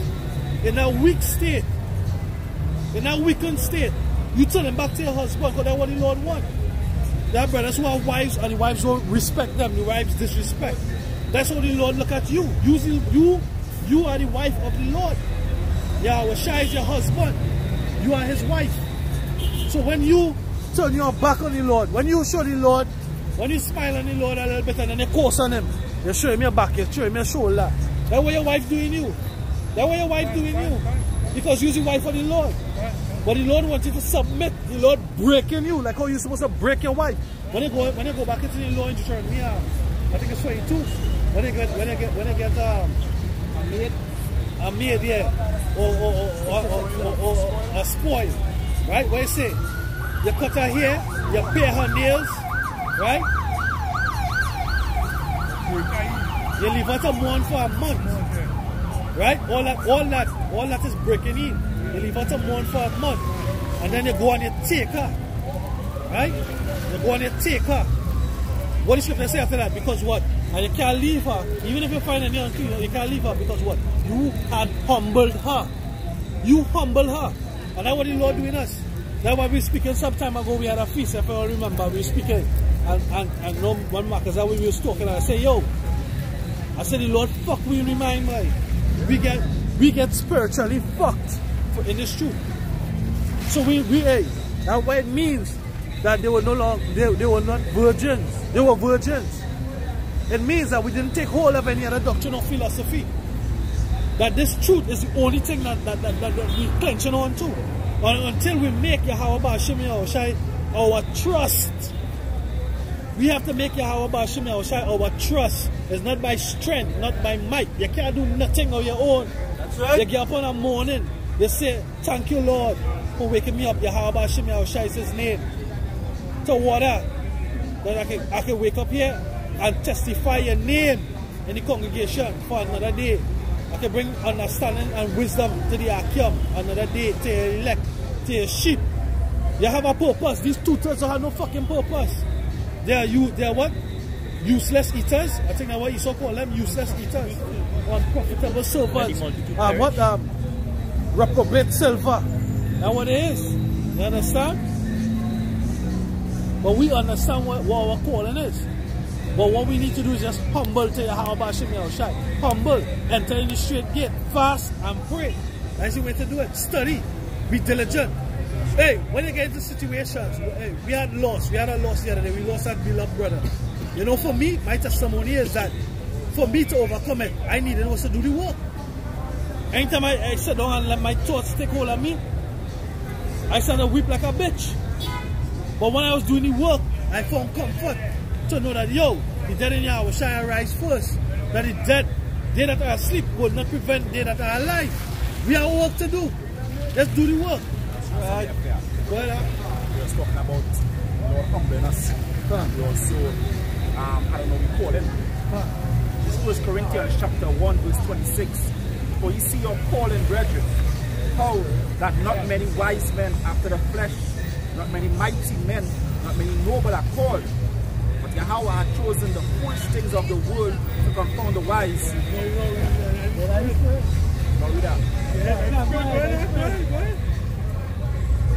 Of the world to confound the wise, and Yahweh had chosen the weak things of the world to confound the things that are mighty, and the base things of the world and things which are despised, and Yahweh Shai chosen, yea, and things that are not, to bring to naught the things that are, that no flesh should glory in his presence. And I said, we shining already, you know.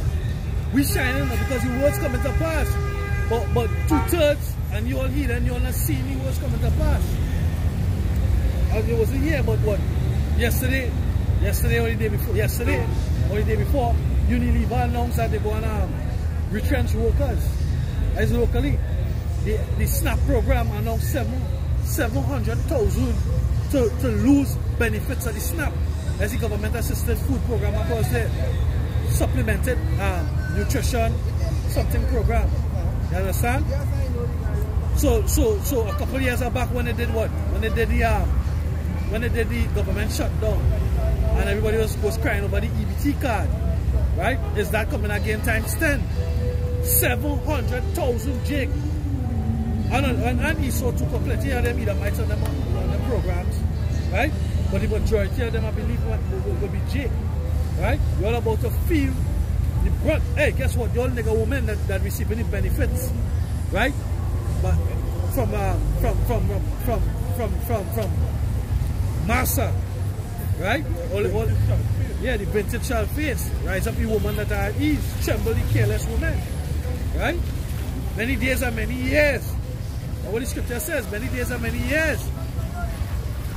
You know, the time will go by quick. But we'll go and feel it. You feel the saints going through a little pain for nothing. You're going to feel it. If you're going to get humble, or you're going to know the position.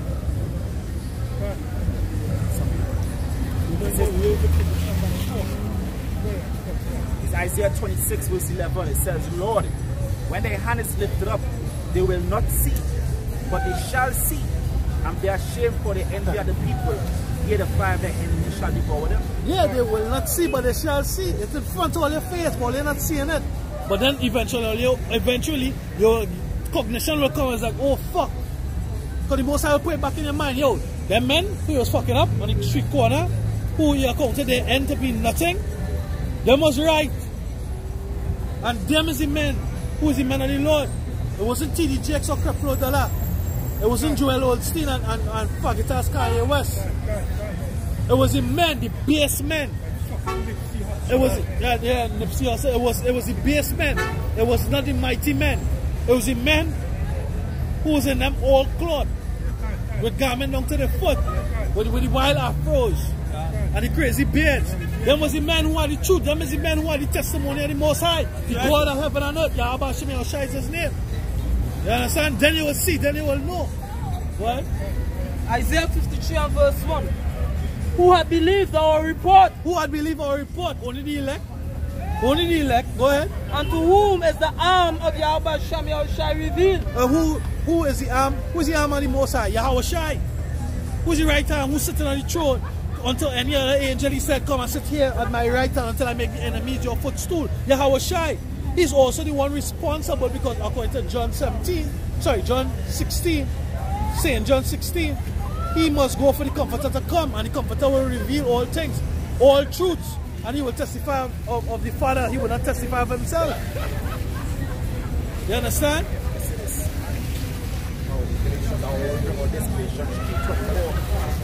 Law was our schoolmaster to bring us on to Yahweh Shai. And in the scripture they talk about the gospel of grace of Yahweh Shai. Understand? Because that's what we preaching the gospel. We teaching the laws, but the laws basically is to keep us as virgins. Alright, because the scripture said that they were virgins, that they were pure. 1 John 3 says that 1 John 3 says as he is pure, basically so we are to be really pure like Yahweh Shai. Alright, the scripture said to appear before him blameless in the day of his visitation. So that was the purpose of the law, to keep us pure. In I believe it's Wisdom of Solomon, it says that the commandments is an assurance, keeping the commandments is an assurance of incorruption, and incorruption bringing us near to Yahweh Shai. So now, upon we striving for truth unto death, preaching this gospel, we read 1 Corinthians 15 and 1. Somebody bring that in. 1 Corinthians 15 and 1. Right? The gospel is actually what's going to give us the assurance of salvation. Because why? Because of the belief in Yahweh Shai. Alright? 1 Corinthians chapter 15 verse 1. And somebody give me 1 Peter 2:12. It says, moreover, brethren, I declare unto you the gospel which I preached unto you, which also ye have received, and wherein ye stand. Wherein ye stand, we stand in this gospel. Yahweh Shai said, as you go teach the kingdom of heaven is at hand. That is when we teach and look at the word gospel. The word gospel goes back to good tidings, tidings of peace, tidings of salvation. And that is when we teach the acceptable year of the salvation of Yahweh Shai. Understand what? Verse 2. By which also ye are saved. Yeah, by which also ye are saved. Means that once we in this, we have the assurance of salvation. We ain't delivered yet. But basically, we started on sure grounds. Once what? No, I don't see that, but I will continue. By which also ye are saved, if ye keep in memory. Yeah, once you keep in memory this word. Once you keep in memory this word, you will be saved.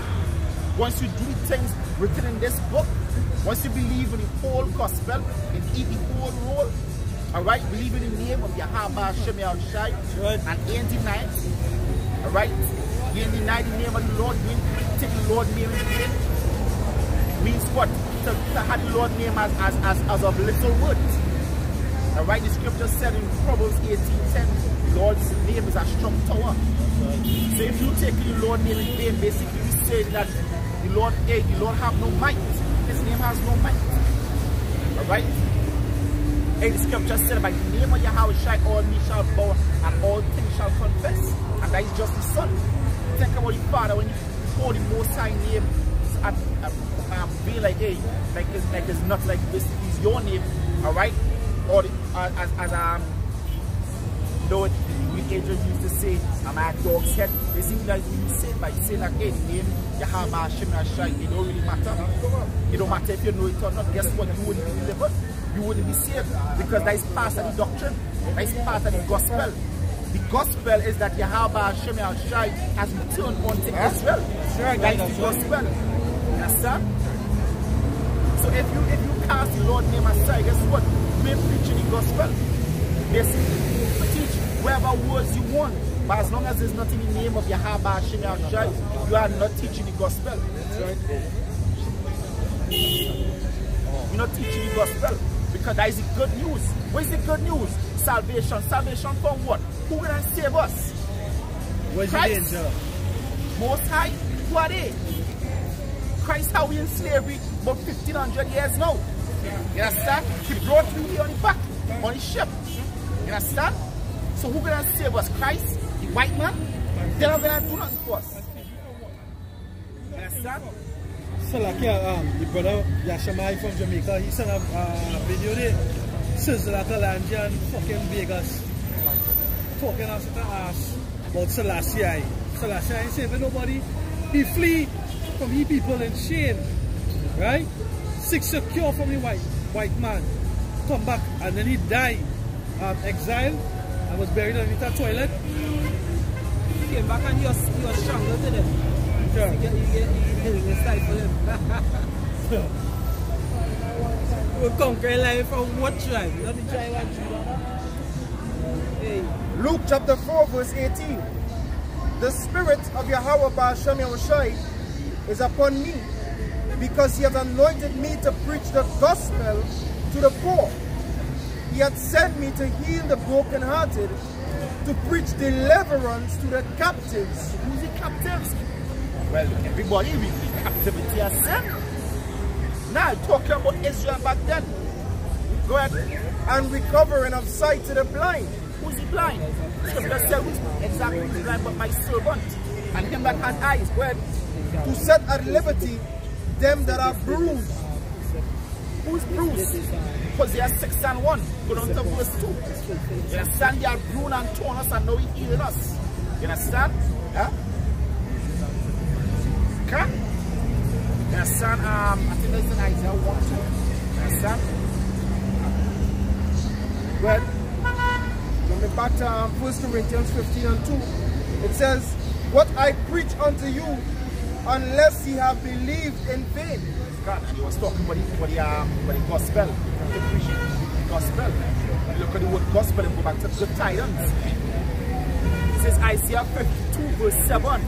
How beautiful upon the mountains are the feet of him that bringeth good tidings, that publisheth peace, that bringeth good tidings of good, that publisheth salvation, and said unto Zion, thy God reigneth.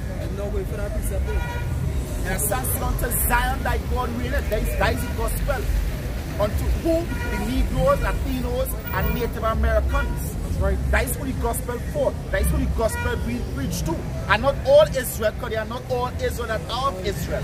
You understand? But in Isaac shall thy seed be called. Scriptures talk about the Israel of the Most High. Who is the Israel of the Most High? The elect. You understand? Princes of the poor. The true national princes of the poor. The elect. You understand? Two-thirds can't be princes if they're doing wickedness.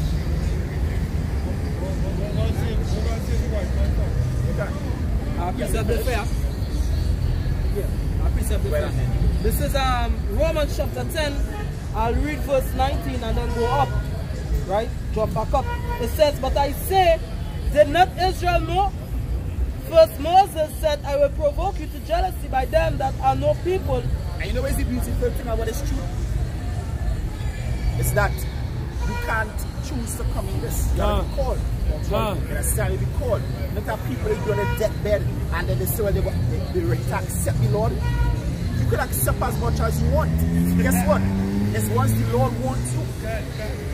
It's once the Lord wants you, you can accept as much as you want. It's once the Lord is said about him that purpose. And the Lord can show mercy, but guess what? That is all up to him. It has nothing to do when you or up to when you feel like, you know, well, I'm not ready. If the Lord ready for you, guess what? You're gonna be in this. You understand? Well, Alright? Reading over verse 19 and jumping up to verse 10. It says, Romans 10:19, but I say, did not Israel know? First Moses said, I will provoke you to jealousy by them that are no people, and by a foolish nation I will anger you. Jumping up to verse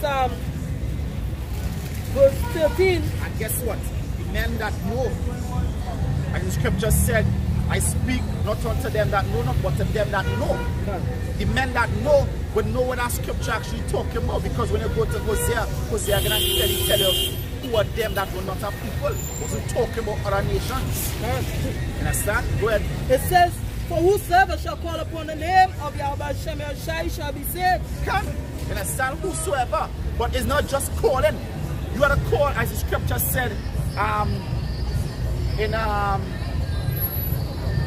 the prayer of Manasseh, when Manasseh said, bend the knees of the heart. So you got to call the name of Yahweh Shem Shai from your heart. Means that you got to believe solely and entirely and completely in that name. And they were saying when they was walking up, be broken.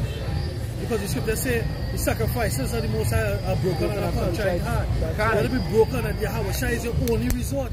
You know He's your only resort. You know He go and save you. But your husband, He coming. He coming. He coming. Right, verse 14. How then shall they call on Him on whom they have not believed? And how shall they believe in Him of whom they have not heard? And how shall they hear without a preacher? And how shall they preach except they be sent?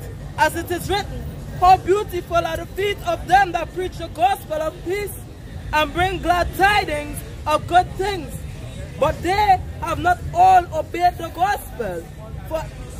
For Isaiah said, Lord, who had believed our report? So then faith cometh by hearing, and hearing by the word of power. But I say, have they not heard? Yes, verily their song went into all the earth, and their words unto the ends of the world. John 3:3. John 3:32. But it say how beautiful are them that preach the gospel of peace, right? And how could they be how could they preach except they be sent? Right. So John 3:34 still out there. John 3:34. So John 3 verse 34. For he whom power Yahweh had sent speaketh the words of the Most High power. For power giveth not the spread by measure unto him. Yeah. He that the Most High Yahweh Ba'ashem Yahushai had sent, what? He speaketh the words of Yahweh Ba'ashem Yahushai. Which are what? The words of prophecy. Right? The Most High didn't give him a spirit with measure. So they're limitless. So when it was the movie Limitless, it's we they're talking about. We limitless. They have no topic in the scriptures concerning prophecy, concerning nationality, concerning heritage, concerning who are the true people of Yahweh Ba'ashem Yahushai, who the laws belong to. That we cannot explain. The spirit and power of Yahweh Ba'ashem Yahushai. Because it at certain times somebody might ask you a question, right? And just the scripture say the Most High give you an unction of the spirit. Hey, you will answer that question so wonderful with the spirit of power Yahweh Ba'ashem Yahushai. Because when you say in the book of Luke, it's not you that speak it, but the Heavenly Father in you is the one who speaks it. You understand? When I say this, you are saying that you have to believe from your heart. Because you call upon that name, but the only time the Lord will answer is because you believe. You understand? The scripture said, I believe it's in Zephaniah or Nahum 1:9. Say, know them that trust in him. Nahum 1:7. He know them that trust in him. Read that from about this day, open on it directly. This is book of Nahum 1:7. It says, Yahweh Ba'ashem Yahushai is good, a stronghold in the day of trouble, and he knoweth them that trust in him. Yeah. Why he's a stronghold? Because them that put their trust in him, when they call upon him, he will defend them. You understand? That's something. This is Acts chapter 19, verse, and there's an incident with you calling upon the name of the Lord and it's not working for you. Acts chapter 19, verse 11. And Yahweh Ba'ashem Yahushai worked special miracles by the hand of Paul, so that from his body were brought unto the sick handkerchiefs or aprons, and the disease departed from them, and evil spirit went out of them. And certain of the vagabond Jews, exorcists, took upon them to call over them that had evil spirits the name of Yahushai. When you said the vagabond Jews, talk about chaplain. Remember chaplain? Vagabond. Wanderers, go back to the Hebrew word now. What? It says, saying, we adjure you by Yahushai, who Paul preached. Understand? So guess what? These Jews, they call upon the name of Yahushai. Understand? Because they saw what Paul did through the name of Yahushai. But guess what? They didn't really believe. And guess what? The name wasn't for them anyways to use. Because they said what? They believed that, hey, that you know, like you'll see the spirit working with the apostles, but then you will doubt yourself, doubting that the spirit working with you. It was something like that with them. They believed that, hey, they seen that the good coming out of the name of the Lord through Paul. But guess what? They believed that it might work for them. So that's why they said, whom Paul preached. They didn't even go straight and say, hey, you cast you out in the name of Yahushai. They said, whom Paul preached. So it's like they say, you know what? Hey, we seen the good, but like we didn't really believe. You understand? It says, verse 14, and there were 7 sons of Siva, a Jew, and the chief of the priests, which did so. And the evil spirit answered and said, Yahushai I know, and Paul I know, but who are ye? And the man in whom the evil spirit was leaped upon them, and overcame them, and prevailed against them, so that they fled out of the house naked and wounded. So why did the name work for them? Hey, guess what? That is like Yahushai saying, I don't know you. You understand? Yahushai saying to them, I don't know you. And in the day of trouble, all you people who refuse to call on the glorious name of Yahweh Hashem Yahushai, in the troubles, in the concentration camp, and all the tribulations, that is what the Lord gonna say. Hey, I don't know you. Why you calling on me? Why you ringing my phone? I don't know you. Unknown number. Yes, I'm still using Jesus, but you know the name. And most I get a busy signal. Who calling me from out? No? But when you reach in that time of tribulation, you go and start calling me. I want to know numbers on the side. Hey, what happened with Peter? When he said, Lord, if that is you, permit me to walk on the water. And he said, come. And he was walking. But what happened? When the breeze started blowing all vigorously, he started getting bumpy. You understand? He started getting bumpy. And when he started sink, and Yahushai caught him. And he said, oh, you have little faith. Why did you doubt? And I believe when you look up the word, I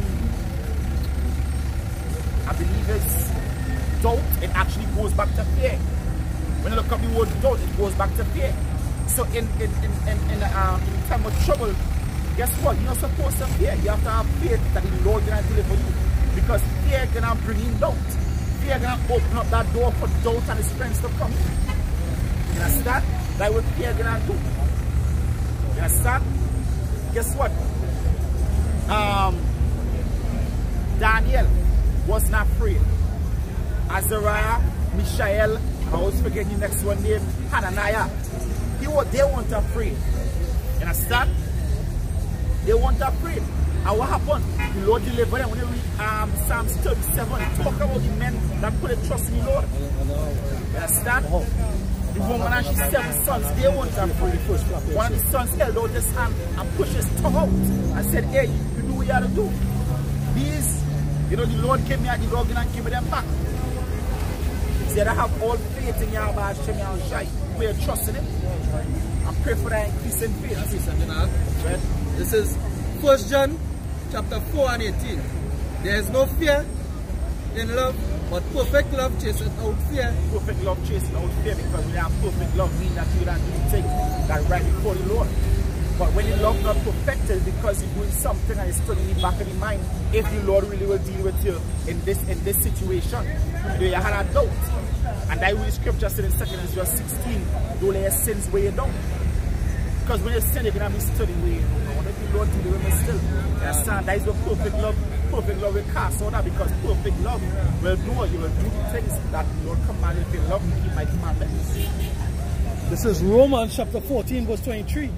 He that doubteth is damned if he eat, but he that eateth not of faith, for whatsoever is not of faith is sin. You understand? Scriptures talk about not considering the Lord's body. You understand? Not considering the Lord's body. You read this, but guess what? You still to mind. You wonder if there is the truth. You wonder if Jesus is in name. Guess what? Hey, to hell with Jesus. I denounced Jesus the same day I came in this street. Right. You understand? The same day I came. Matter of fact, the first day I heard this word, I denounced Jesus. You understand? Before I came in the truth, I denounced. First day I heard the word. Because, you know, them Christians used to be preaching and they could never get my attention. But hey, when I see the brothers on the front line pushing this truth, hey, guess what I just...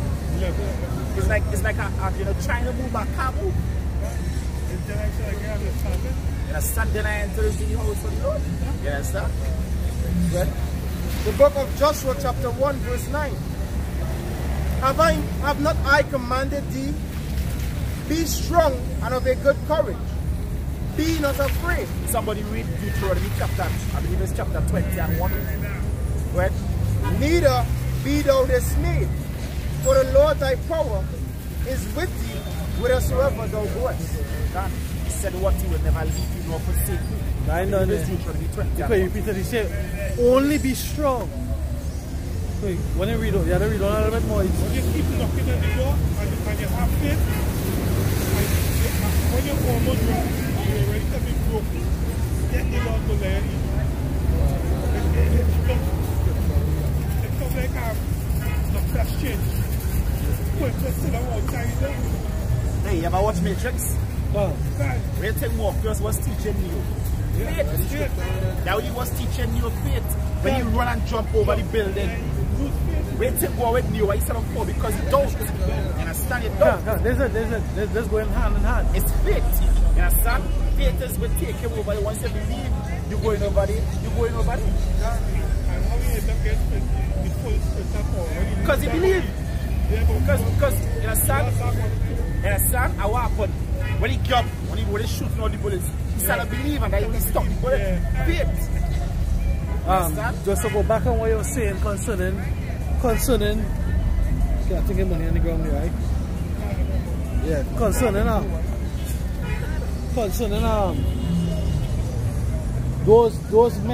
those men that get called out as not having faith, right?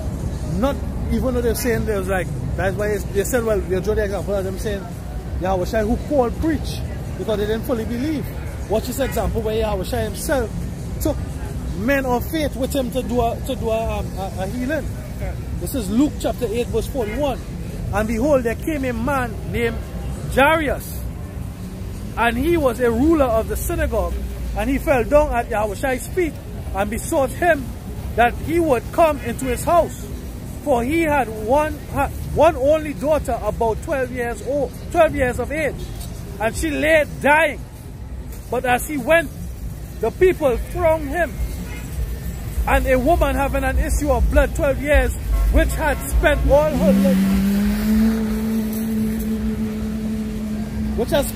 her living upon physicians, neither could be healed of any, came behind him and touched the border of his garment, and immediately her issue of blood snatched. And Yahushua said, who touched me? When all denied, Peter and they that were with him said, Master, the multitude throng thee and press thee, and says thou who touched me?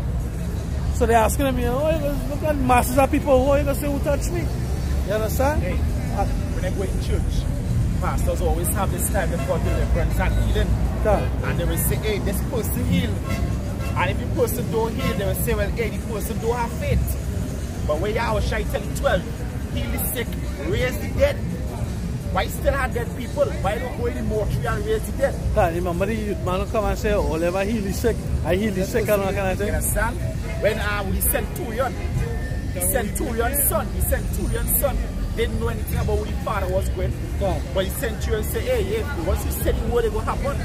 So then, why his son didn't have to believe? You understand? Is he Centurion? So now, the It's just to show that it's all a charade with them. You understand? Because when it don't happen, they go still personal. And it don't really happen, it's all just a gimmick. They want to pay this person, you understand? Pay this person and they do all the theatrics. They act. You understand? But guess what? All of them, the money gonna perish with them. Like I watched that video this morning, where it's an old video with them pastors, them super rich pastors, and with the jets. And we said that if the Lord didn't want to with this jet, he wouldn't get this jet. Do you think? The Lord really wanted with it because the people in the congregation are dumb as hell. Dumb as hell. You understand? Here I can give you all my money for. To do what? Luke 8:46. And Yahushua said, somebody had touched me, for I perceived that virtue is gone out of me. And when the woman saw that she was not hid, she came trembling and falling down before him. She declared unto him before all the people for what cause she had touched him, and how she was healed immediately. And he said unto her, Daughter, be of good comfort. Thy faith had made thee whole. Go in peace. But this is the point right here. While he yet spake, there cometh one from the ruler of the synagogue's house, saying to him, Thy daughter is dead, trouble not the master. Because on his way to heal this girl who was dying, he ended up healing the woman or the young girl who had, because she was 12 years with the issue of blood. Right? So the girl, the daughter now, she ended up dying. Right? But when Yahushua heard it, answered him, saying, Fear not, believe only, and she shall be made whole. And when he came into the house, he suffered no man to go in, save Peter and James and John, and the father and mother of the maiden. Why he choose only them men? Peter, right? The rock who he laid the church on, says Cephas. James, if I'm not mistaken, is his brother, and John, the beloved. Right? These are the men who had faith. Even the same tree he took up the mountains. When he transfigured himself. Right? It says, I think he took them tree and get 72. Yeah. So it says, and all wept and bewailed her. But he said, Weep not, she is not dead, but sleepeth. And they laughed him to scorn. Just like how they laughing as the man was making mockery of us Monday. You understand? He make mockery. All this, what you say, boy? All they lying to the people. All these madmen, all they lying to the people. Alright, thank you to water. It says, yeah? It says, and he put them all out and took her by the hand and called, saying, Maid, arise. And her spirit came again, and she arose straightway. And he commanded to give her meat. And her parents were astonished. But he charged them that they should tell no man what was done. So what else? This is Revelation chapter 2 and verse 10. It says, Fear none of those things which thou must suffer. Behold, the devil shall cast some of you into prison, that he may be tried, and he shall have tribulation 10 days. Be thou faithful unto death, and I will give thee the crown of life. Yes, he was saying, because I think it's in Philippians, he said that.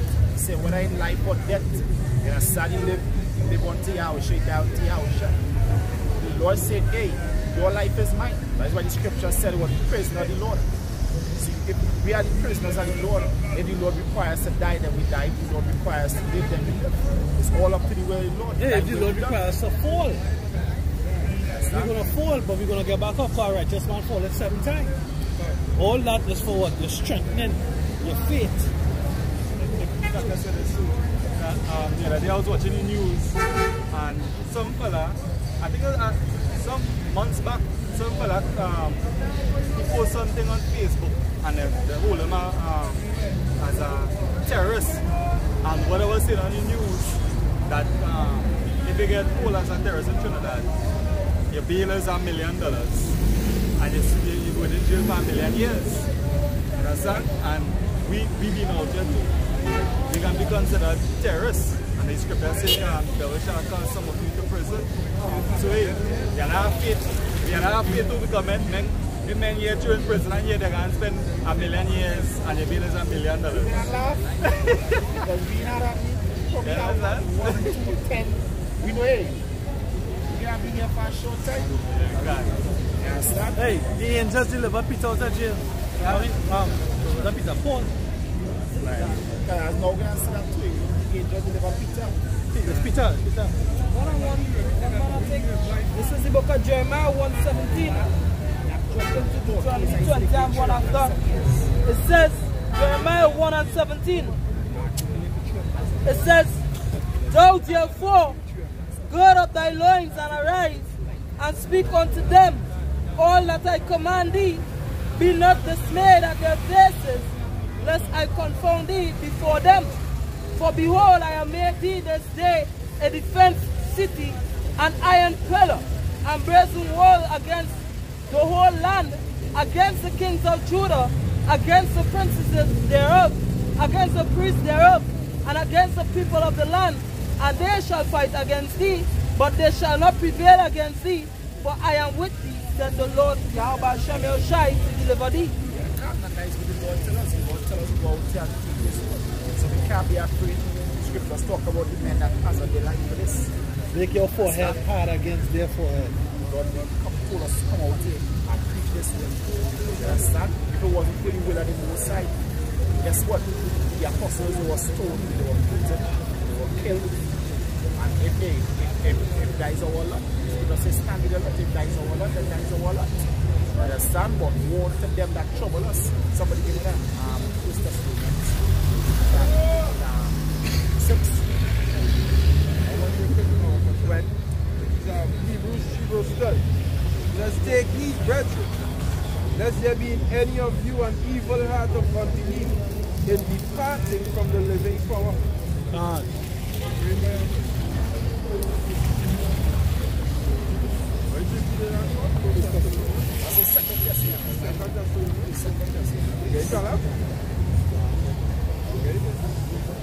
Second Thessalonians chapter 2 verse 6. Matter of fact, start at 4. Second Thessalonians chapter 2 verse 4, and it says, who opposes one, right? One. Yeah. One. Second Thessalonians 1 verse 4. So that we ourselves glory in you in the churches of our power, for your patience and faith in all your persecutions and tribulations that you endure. Yeah, so we had to endure, and also what they rejoice in that you know, the men enduring persecution and tribulation. Go ahead. Says which is a manifest token of the righteous judgment of the Most High. Yeah, Pam would like to bring on the scripture. Please in the sight of the Most High is the death of the saints. Understand? He says the righteous judgment of the Lord. Understand? Because guess what? Because the Lord not gonna leave us trouble. He's not gonna leave us here in hell. Alright? The Lord not gonna leave us here in hell. He's not gonna just say these people do us all sorts of misery, and guess what? And that is it. The Lord is the righteous judge. They're gonna receive their end. They're gonna receive their consolation. Well, it says, which is a manifest token of the righteous judgment of the Most High, that you may be counted worthy of the kingdom of the Most High. Yeah, so to be counted worthy, we had to go through this. You can't run from it. You understand? You can't, you know, say, you know what, I don't want to get caught up in concentration camps, I don't want to go through this hardship. You know, hey, that is part of it, like part of the job description. But it says, worthy of the kingdom of the Most High, for which you also suffer. Seeing it as a righteous thing with the Most High to recompense tribulations to them that trouble you. Yeah, so the Lord gonna pay them back. The scripture said, shall you render upon me a recompense? Sit here and speak that recompense your own recompense upon your head. Understand? So the Lord gonna bring tribulation upon them that trouble us. When? Says, unto you who are troubled, rest with us. When the Lord Yahweh shall be revealed from heaven with his mighty angels, in flaming fire, taking vengeance on them that know not the Most High, and that obey not the gospel of our Lord Yahweh Mashiach. God, give me the first Peter 2:12 by that score. And it says the Lord coming to take vengeance. When the Lord coming flaming fire. understand? The day of the Lord is not dark, it's not light but darkness. You understand? That's what the day of the Lord is. With kaboom and lights and lasers, fire and destruction and crime and weeping and mass death. That's what the day of the Lord is. Go ahead. First Peter chapter 2 verse 12, just having your conversation honest among the Gentiles. Yes, so you know you're catching your hell, but you're still going to maintain your way before the Lord. Go ahead. That whereas they speak against you as evildoers, yeah, they're going to come against us, they're going to speaking lies, deceiving the people. Go ahead.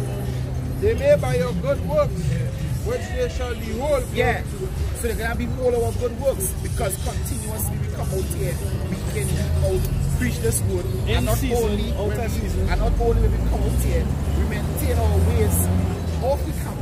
You understand? It have people passing the streets and seeing us, and they would look for accusations, they would look for means to come against us. Hey, even the government, police, you understand? They be listening to our conversations, they be marking us, they be looking for ways to come against us, just like what they did in Yahushua. But guess what? The more they look, the less they're gonna see.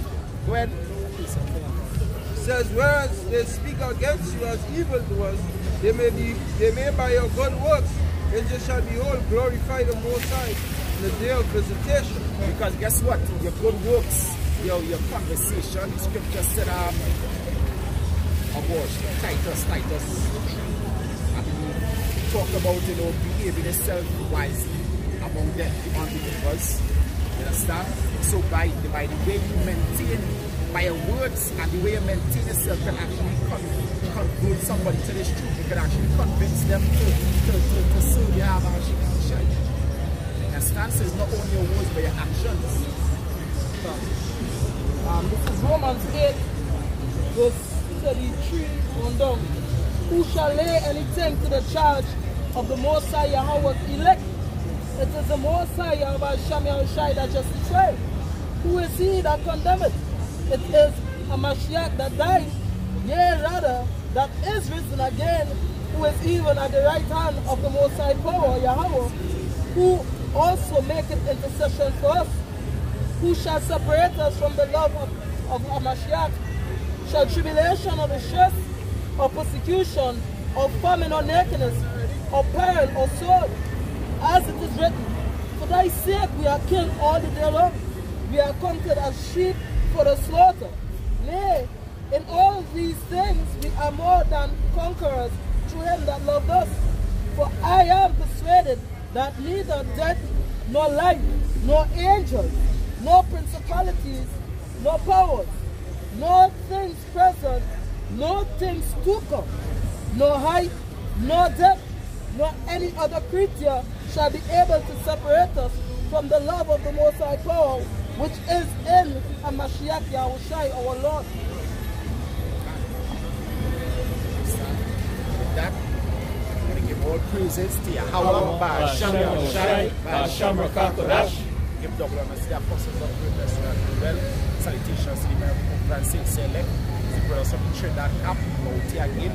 We prophesied, until the day comes. Alright? Saying to Israel, hey, your Lord is coming.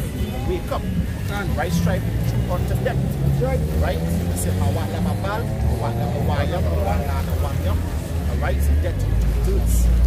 Alright? Shalom to the elect.